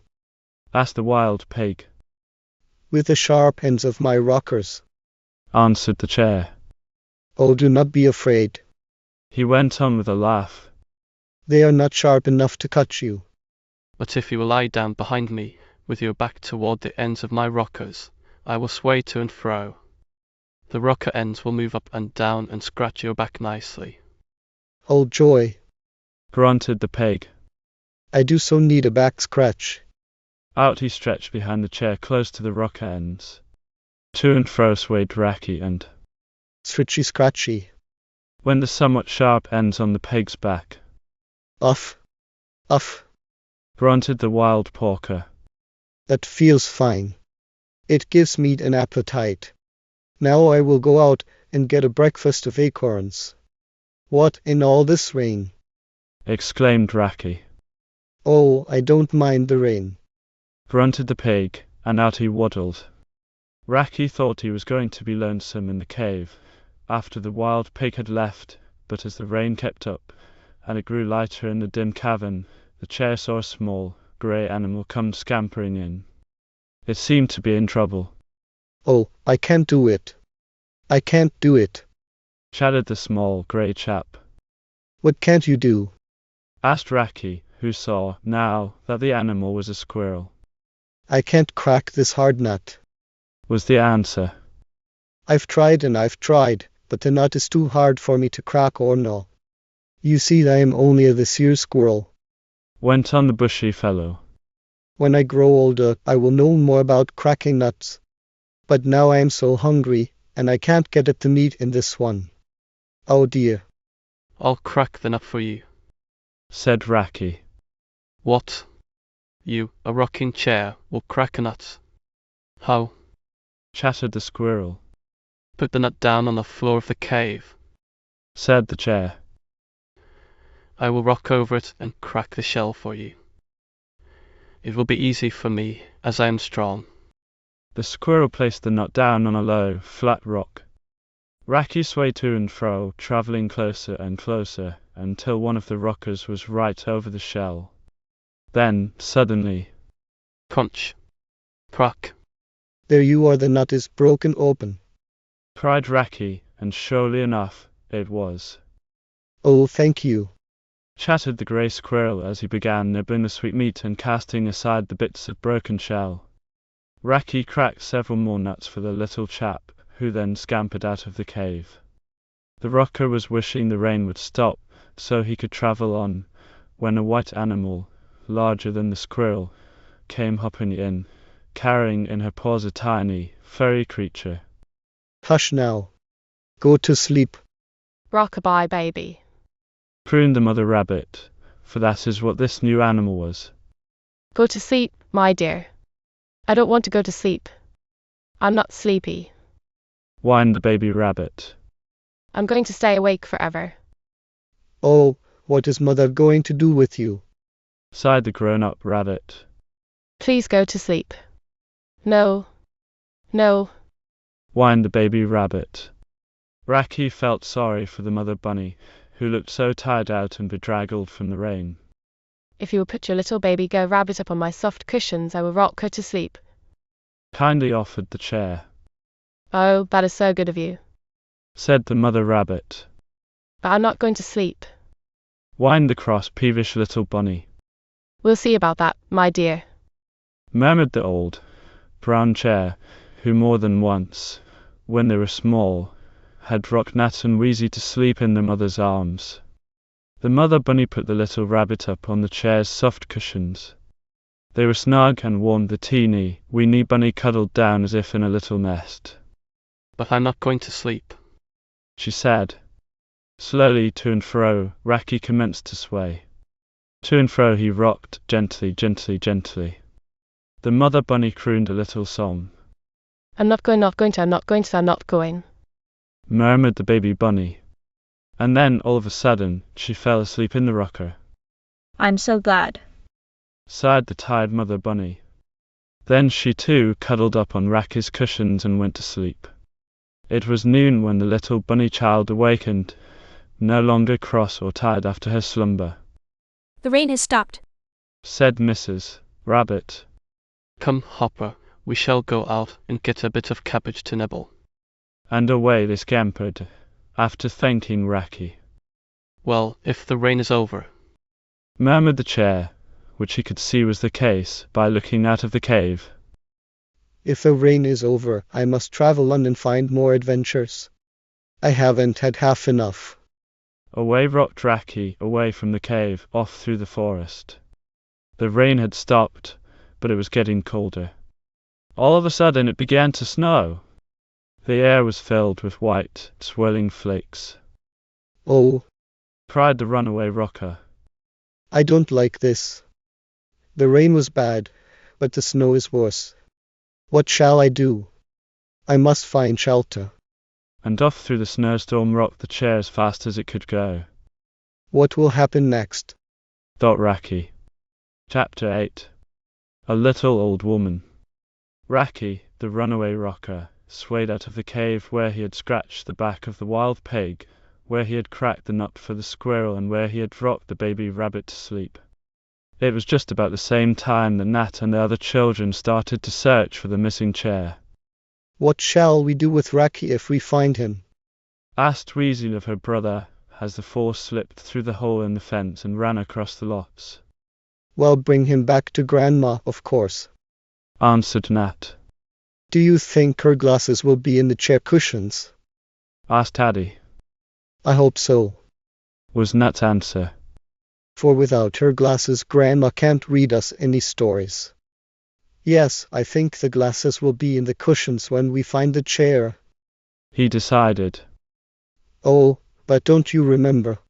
Suddenly called Weezie, as the children hurried toward the clump of weeds where they had seen the strange marks. Don't we remember what? asked Nat. About the runaway gas stove, went on Weezie. That had a lot of good things to eat in the warming oven when it ran away. But when we found it in the woods, and the elephant brought it home on his back, there wasn't a single thing left, not a single thing. Oh, well, that was different, said Nat. Hungry people must have eaten what was in the gas stove. That was all right. You can't eat glasses, said Rodney. That's true, agreed his chum. Nobody will take Grandma's glasses out of the chair cushions. You'll see we'll find them. I hope we do, murmured Addie, for she and her brother loved the dear old lady, who lived next door to them, almost as much as did Nat and Weezie. Skipping along over the vacant lots, still damp and spongy from the rain, which had only just stopped, the children soon reached the big clump of weeds where Nat had noticed the 2 marks of the chair's rockers in the soft earth. The marks were just like those made when the old chair in the attic was dragged through the dust. Maybe the marks will all be washed away by the rain, suggested Rodney. They were deep in the ground, answered Nat, and I guess we'll see. Part of M, and so it turned out. On the edge of the patch of weeds, and straggling through them, so that some of the stalks were bent down and broken, were the tracks made when Racky ran away from Thump. Though the rain had washed away some of the chair's trail, still it was plain enough for the children to see. Come on, cried Nat, joyfully excited. The chair was here all right. Now all we'll have to do will be to follow these marks and we'll find Racky. Come on. He led the way, followed by the others who were quite as happily excited as he was. It would be wonderful to find the runaway rocker and Grandma's glasses, the children thought. How far do you think we'll have to go? asked Weezie, when they had followed the chair's trail quite a distance over the lot. Oh, not very far, I guess, answered her brother. Why, don't you want to come? Yes, of course I want to come, replied Weezie. But I don't want to go too far from home. I don't either, said Addie. And it looks like it was going to rain some more. She glanced up at the clouds. I guess it will snow, declared her brother. It's getting colder. If it snows, it will be lots of fun, and we can find Racky easier, stated Nat. How? Asked Rodney. Why, the tracks will be plainer in the snow, said Nat. And we can slide downhill too after we find the chair and take Grandma's glasses back to her. Let's run. I can see where the chair has been along here. And he pointed to the marks in the soft ground, marks that looked as if a two-wheeled cart had been hauled along there. They were the tracks of Racky's rockers, plain enough. Forward ran the children, laughing and shouting until, all of a sudden, Addie exclaimed, "Hark! Someone is calling us." They stopped to listen. They heard a noise behind them. Then Rodney began to laugh. That's our dog Thump, he said. We forgot to take him with us, and he's following after. Good. Let him come, decided Nat. He can smell along the track, where it only shows faint, and help us find Racky. Come on, Thump. Help us find Racky. And Rod pointed to the marks on the ground. Thump knew what this meant, of course. He could tell that the rocking chair had come this way, and now Thump knew the children were seeking Racky. What should Thump do? I can lead those children on the wrong trail, away from where Racky went, and tease them off into the deep woods where they can never find that chair, thought Thump to himself. I can do that, or I can lead them straight to where Racky is hiding. He cannot be far off, for he is a slow rocker. Then Thump thought again. If I lead the children to Racky, he will never forgive me, for he does not want to be found and brought back to happy home. But winter is coming on, there will be snow and ice soon. Racky may catch cold in his legs. I think it will be best if the children find him and bring him home. After all, he may thank me for it. Perhaps Grandma Marden will not sit on him so hard after he comes back. Yes, I'll lead the children to Racky. Having thus made up his mind to do something that, perhaps, the chair might not like at first, Thump just went ahead and did it. He sniffed at the tracks and started off on a run, barking loudly. Come on, shouted Rodney, who knew, by these signs, that his dog was on the trail, as it is called. Thump will lead us just where the chair went. Now we'll find it. And Grandma's glasses too, I hope, murmured Weezie as she and Addie followed the two boys. Thump ran quite fast, and so did Nat and Rod. The girls tried to keep up with their brothers, but it was hard work. Once Addie fell down and bruised her knees, but she got up again without crying and hurried on. And once Weezie's dress caught on a bramble bush and was torn. But Rodney happened to have a safety pin in his pocket, so the dress was mended after a fashion, and the chase kept up. The children, led by the dog, reached the top of the hill down which Racky had coasted. Here the trail was so faint that the children could not see it on the grass. But with Thump along to sniff at the track left by the chair, they were able to follow. Down the hill, and up to the cottage of the singing girl, Thump led the way. The dog was barking loudly and the singing girl opened the door. Oh, hello, children and dog. She greeted them, pausing in her song. What do you want? We are after a runaway rocking chair, answered Nat. Have you seen it? Asked Rodney, politely taking off his cap, which Nat did, also, a moment later. Oh, yes, replied the singing girl. Yesterday I found a brown rocking chair outside our door. It came sliding down the hill, and I lassoed it with a towel and took it inside. Is it there now? Asked Weezie eagerly. And has it cushions on with Grandma's glasses in? The chair had cushions, answered the singing girl. But it is gone, now. Someone came in the night and took it. No, said Nat, slowly shaking his head. No one took the chair away. It ran off by itself, just as it did from our house. Why, I never heard of such a thing, exclaimed the singing girl with a laugh. A runaway rocking chair. Truly, though, I saw it come sliding downhill, but I thought it had fallen off some moving wagon. No, it ran away from us and it ran away from you. explained Nat. Well, we are on Rocky's trail anyhow. He has been here and gone away. Come on. He cried, Go ahead, Thump.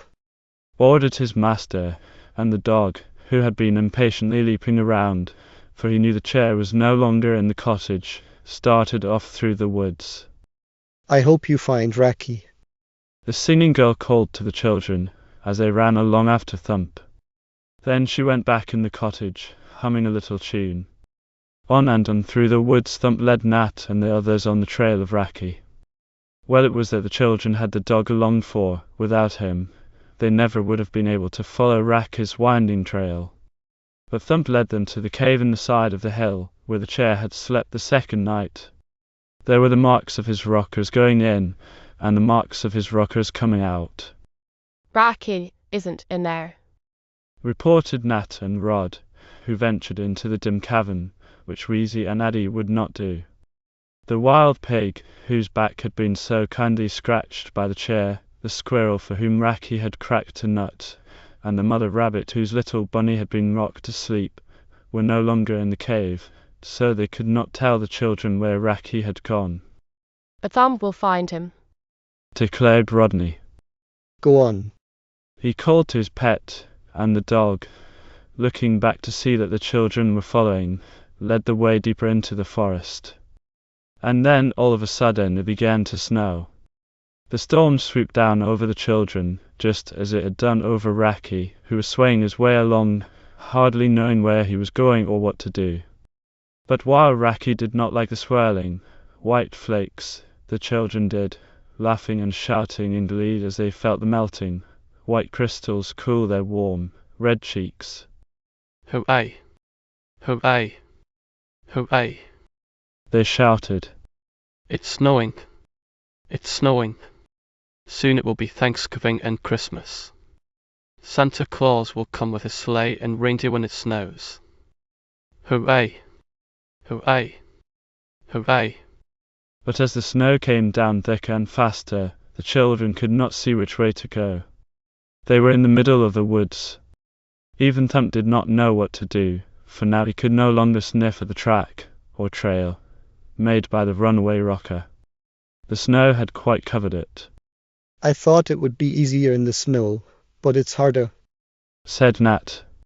What are we going to do? Asked his sister. I like the snow, but I don't want to be lost in the storm. I guess we'd better go home. Murmured Addie. Yes. Agreed Weezie. Do you know which way home is? She inquired of her brother. Well, not exactly, Nat replied.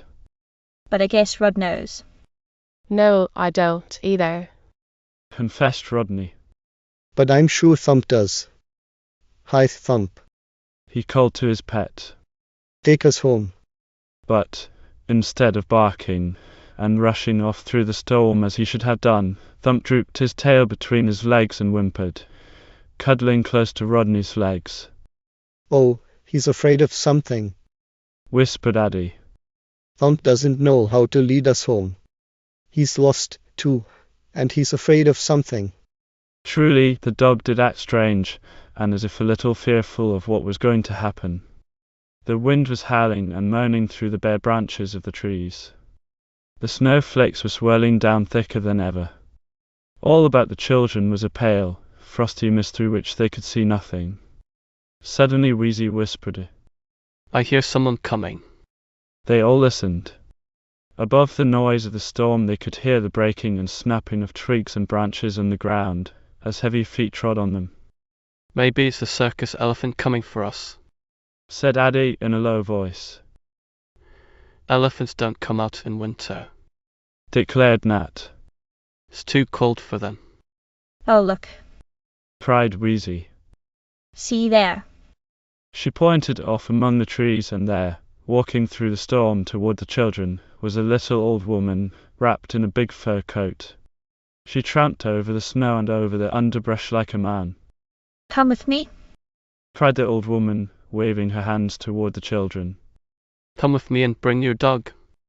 And, hardly knowing why they did so, the children followed the strange woman through the storm, with Thump whining and keeping close to Rodney and Nat. Chapter 9. Santa Claus. For Racky, caught out in the snowstorm, just as the children had been, did not know what to do. The cold, white flakes swirled around his legs and fell on his stiff, wooden arms, chilling him all the way into his glue, by which he was held together. If the snow gets into my cracks, it will melt and be just like rain. Thought Racky as he swayed along. Then I shall fall apart. Or I shall get the rheumatism, and creak worse than when fat grandma sits on me. Oh dear. I almost wish I had not run away. He found that he could travel faster though, with the snow on the ground. For he would rock a little way, then suddenly stop, and he would slide ahead 10 feet or more, just as children do on a slippery place. Well, there is something good in the snow, anyhow, said the chair to himself. I can go very fast on it. But it was getting colder, and the flakes were now so thick that Racky could hardly see more than a little distance in front of him. Once, after a slide, he bumped into an evergreen tree, whose thick branches were white with the crystal flakes. Whoa there! Exclaimed the tree. Where are you going, chair? Oh, excuse me, murmured Racky. I am so sorry. I didn't mean to bump into you. But I am running away, and the snow blinded me. That is quite all right, sighed the evergreen tree kindly. I have often thought myself that I would like to run away. But I am rooted fast in the ground and must stay here forever. Tell me, is it nice to run away? It was at first, answered Racky. But I am not so sure about it now. I have had some wonderful adventures, and I may have more. But just now the snow is sifting down my back and I fear a kerchew. He suddenly sneezed. I fear I am catching a kersnitsuo. I beg your pardon, I fear I am catching cold. I am quite certain of it, said the tree. But if you want shelter from the storm, rock yourself in beneath my thick branches. Thank you, I will, said Racky, noticing that the low-hanging boughs of the evergreen tree made a sort of tent. Even during the short time the chair had been standing still, talking to the tree, the snow had drifted over his rockers, so that now, when he wanted to move again, he found it not easy. But he swayed to and fro, and, at last, managed to get in beneath the thick, green branches. It was warmer there, almost as warm and sheltered as it had been in the cave, and Racky was thinking he could stay there until the storm was over, when, all of a sudden, he sneezed again. Kerchew, kerfu, kersnitsuo. Oh, that isn't so good, sighed the tree. You have sneezed 3 times at once. What is that a sign of? asked Racky. I should say it was a sign that you now have a cold and ought to be in a snug, warm place, near a blazing, hot fire, answered the tree. I fear it is a bit breezy out here, even under my thick, green branches. This was quite true, and then, as Racky stood there, shivering in spite of the warm cushions, all at once a shower of snow fell on him. Oh, cried the chair. It's too bad, but it can't be helped, said the evergreen. You see, my branches are covered with snow, and when the wind blows it shakes the snow off so that it falls on you. I am very sorry. I am catching more a kerchew more cold, sneezed the chair. Is there no place, tree, where I could be warm and sheltered? Is there no place where I can go in to be away from the storm? After it is over I shall keep on adventuring.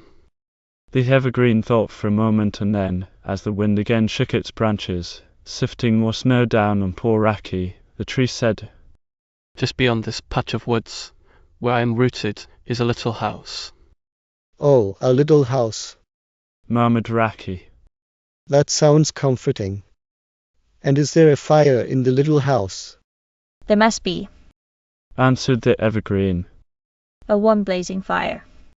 For a little old woman lives in the house, and each day she comes here to the forest to gather up sticks for her fire. So it must be warm there. I wish I could go in the little house. sighed Racky. Why don't you? Asked the tree. I am glad to have you here under me, but I cannot help sifting snow on you when the wind blows. And it is too breezy for one who is catching cold. The little old woman is kind. I'm sure she will let you come in her house. Then I am going there, thank you, said Racky, who was now shivering so that he almost shook Grandma's glasses out from between the cushions. How can I find the little house? He asked. Walk yourself straight through the woods until you come to a big rock, answered the tree. Around the corner of that rock stands the house of the little old woman. And so, with many thanks to the kind evergreen, Racky swayed out from beneath the sheltering branches into the storm again. The wind was blowing harder now, and the snow was swirling down more thickly.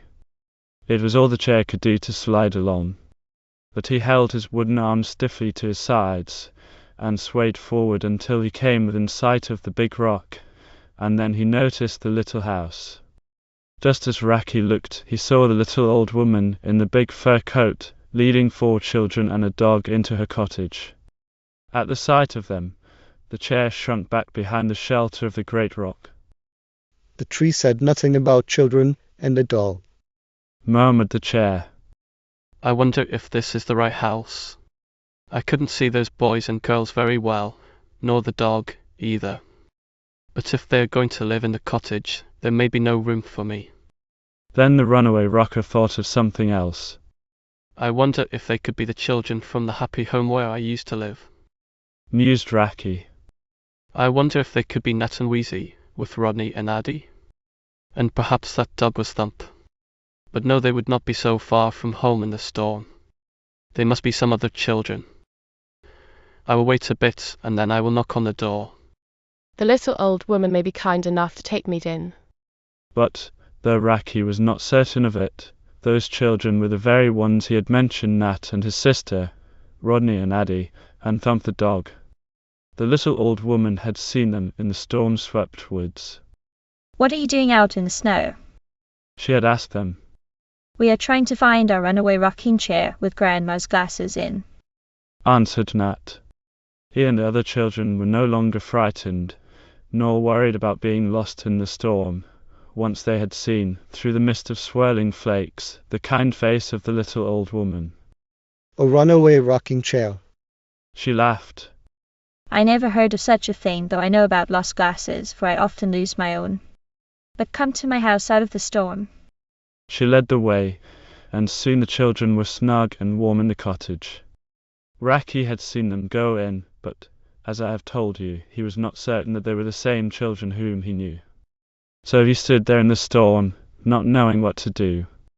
It did not take the little old woman long to draw chairs up to the bright, blazing fire on the hearth, so the children could sit in them and get warm. Thump, the dog, curled up in a round ball on the hearth, as near the blaze as he dared to go without burning his tail. Now, would you like something to eat? Asked the little old woman. Oh, would we? Murmured the boys, while the girls bashfully whispered. Oh yes, very much indeed. Then here you are, cried the little old woman, as she set on the table a plate of molasses cookies and a pitcher of milk, with 4 glasses. Thump looked up from his place on the hearth, hungrily sniffing. You shall have your share too, said the little old lady. I have a juicy bone in my cupboard for you. Soon Thump was gnawing the bone, and the children were eating cookies and drinking milk.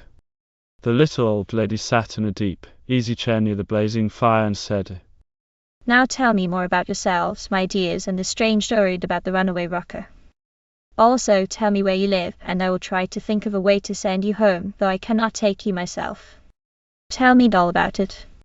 But before any of them could answer, Weezie, with a queer little, catching sound in her breath, pointed to a window and exclaimed, Look!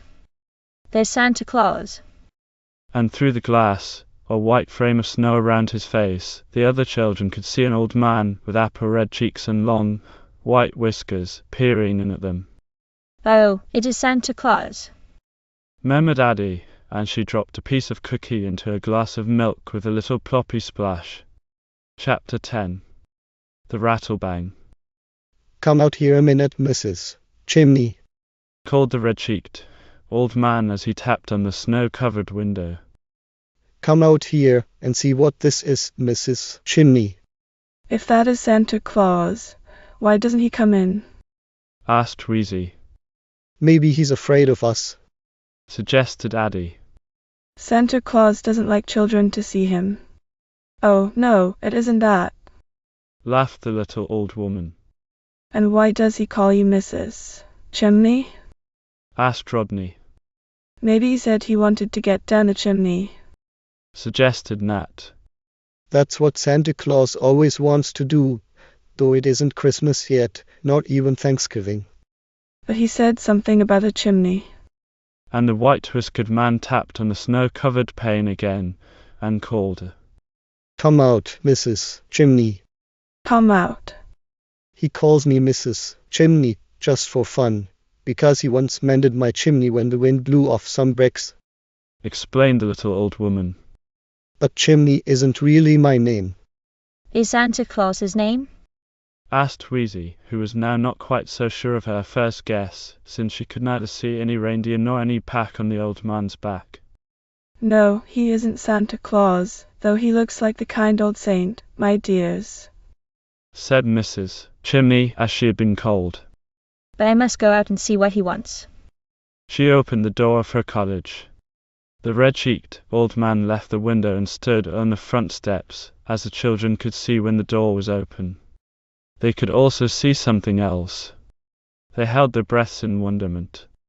Oh, see, Murmured Weezie, pointing a trembling finger. But before the others could gasp at their surprises, the old man exclaimed, look, Mrs. Chimney, coming through the storm I saw this old rocking chair sliding along. It slid right up to your door and seemed about to knock. Perhaps it wants to come in out of the snow. I thought I'd better tell you. The chair rocked itself down the hill from around the edge of the big rock. You mean the wind blew it? said Chimney with a smile. A chair can't rock itself downhill. Oh, yes it can. This chair can. Cried Nat. This is our chair, Racky, that ran away. That's the chair we have been looking for. He was all excited, and so were the other children. Yes, that's Racky, Echoed Weezie. The children crowded to the open door, through which the late afternoon wind blew little flakes of snow. It's your grandmother's rocking chair, Added Rod. Sure it is. And here are our glasses. Cried Addie, slipping her hand in between the cushions and taking out the spectacles. Well, I do declare. Cried Mrs. Chimney, looking wonderingly at the boys and girls. Thump shuffled out on the steps and barked a welcome to his old friend Racky, saying, I'm sorry you can't run away any more. I led the children on your trail. I hope you will forgive me. It's all right. Said Racky. I'll forgive you. I'm glad they have found me. Or, rather, I am glad I came where the children were. I couldn't stand it to be out in the storm any longer. I was catching cold and getting a pain in my legs and back. It wasn't your fault, Thump. I saw the children come in here, though, at first, I didn't believe they were the ones I knew. And I wasn't sure it was you, Thump. But I'm tired of running away and having adventures. I have had enough. I am ready to go back to Happy Home. I'm glad. Barked the dog. We'll all go together. Of course this talk between Thump and Racky was not heard by the children, nor by Mrs. Chimney, nor by Santa Claus, as the boys and girls still called the old man. This chair must have fallen off a moving wagon in the storm, and the wind blew it along, so you thought it was rocking itself, said Mrs. Chimney, making the same mistake as had the singing girl.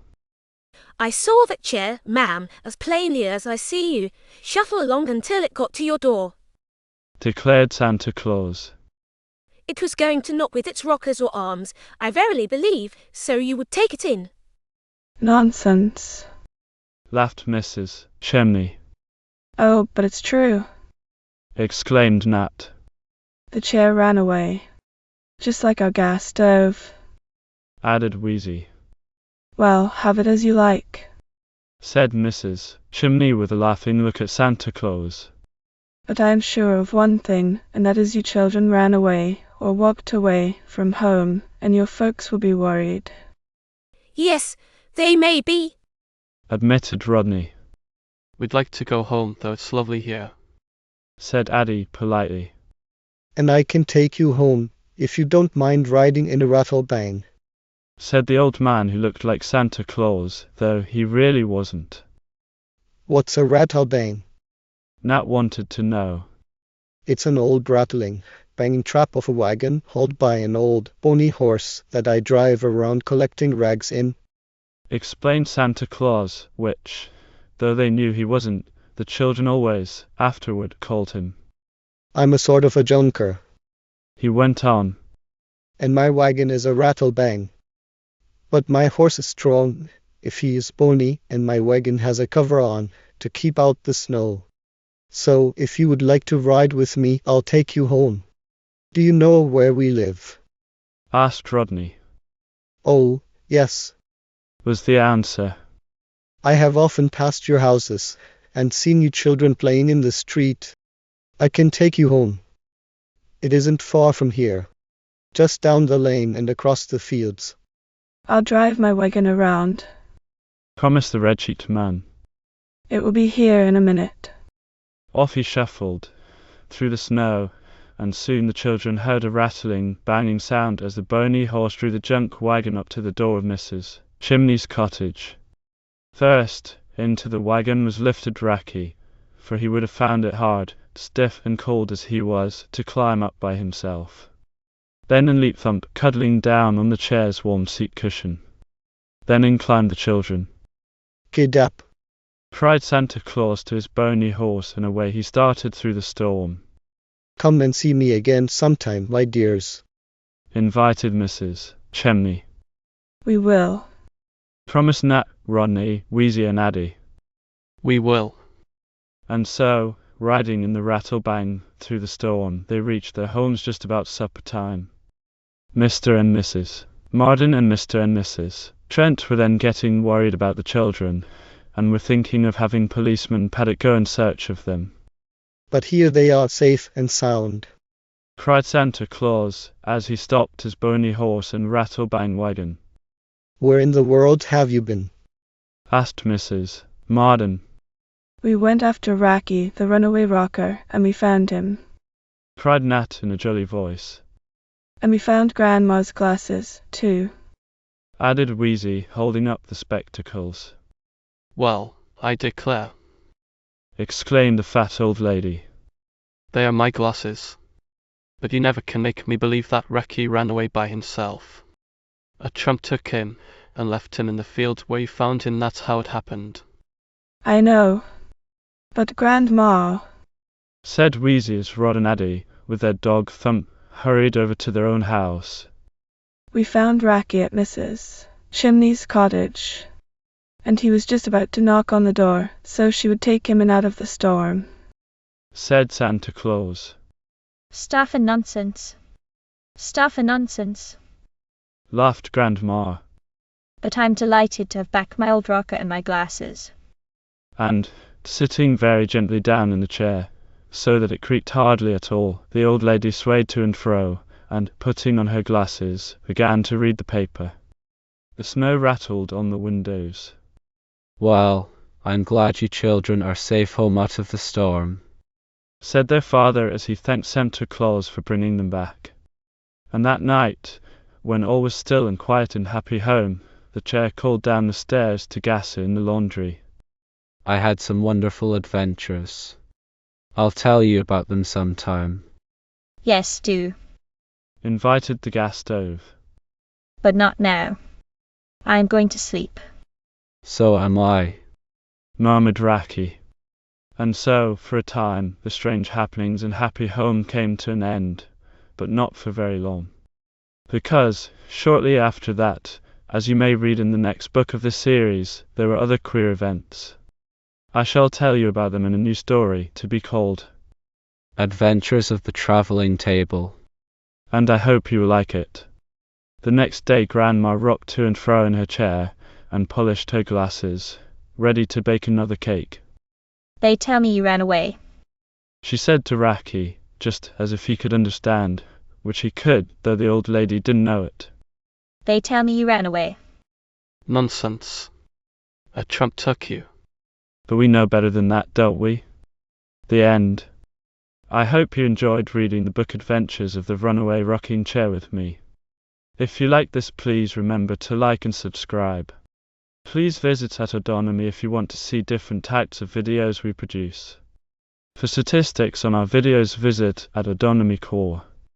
Visit our story reading channel website at https://adonomy.com/adonomy project/adonomy stories/. Happy YouTube travels.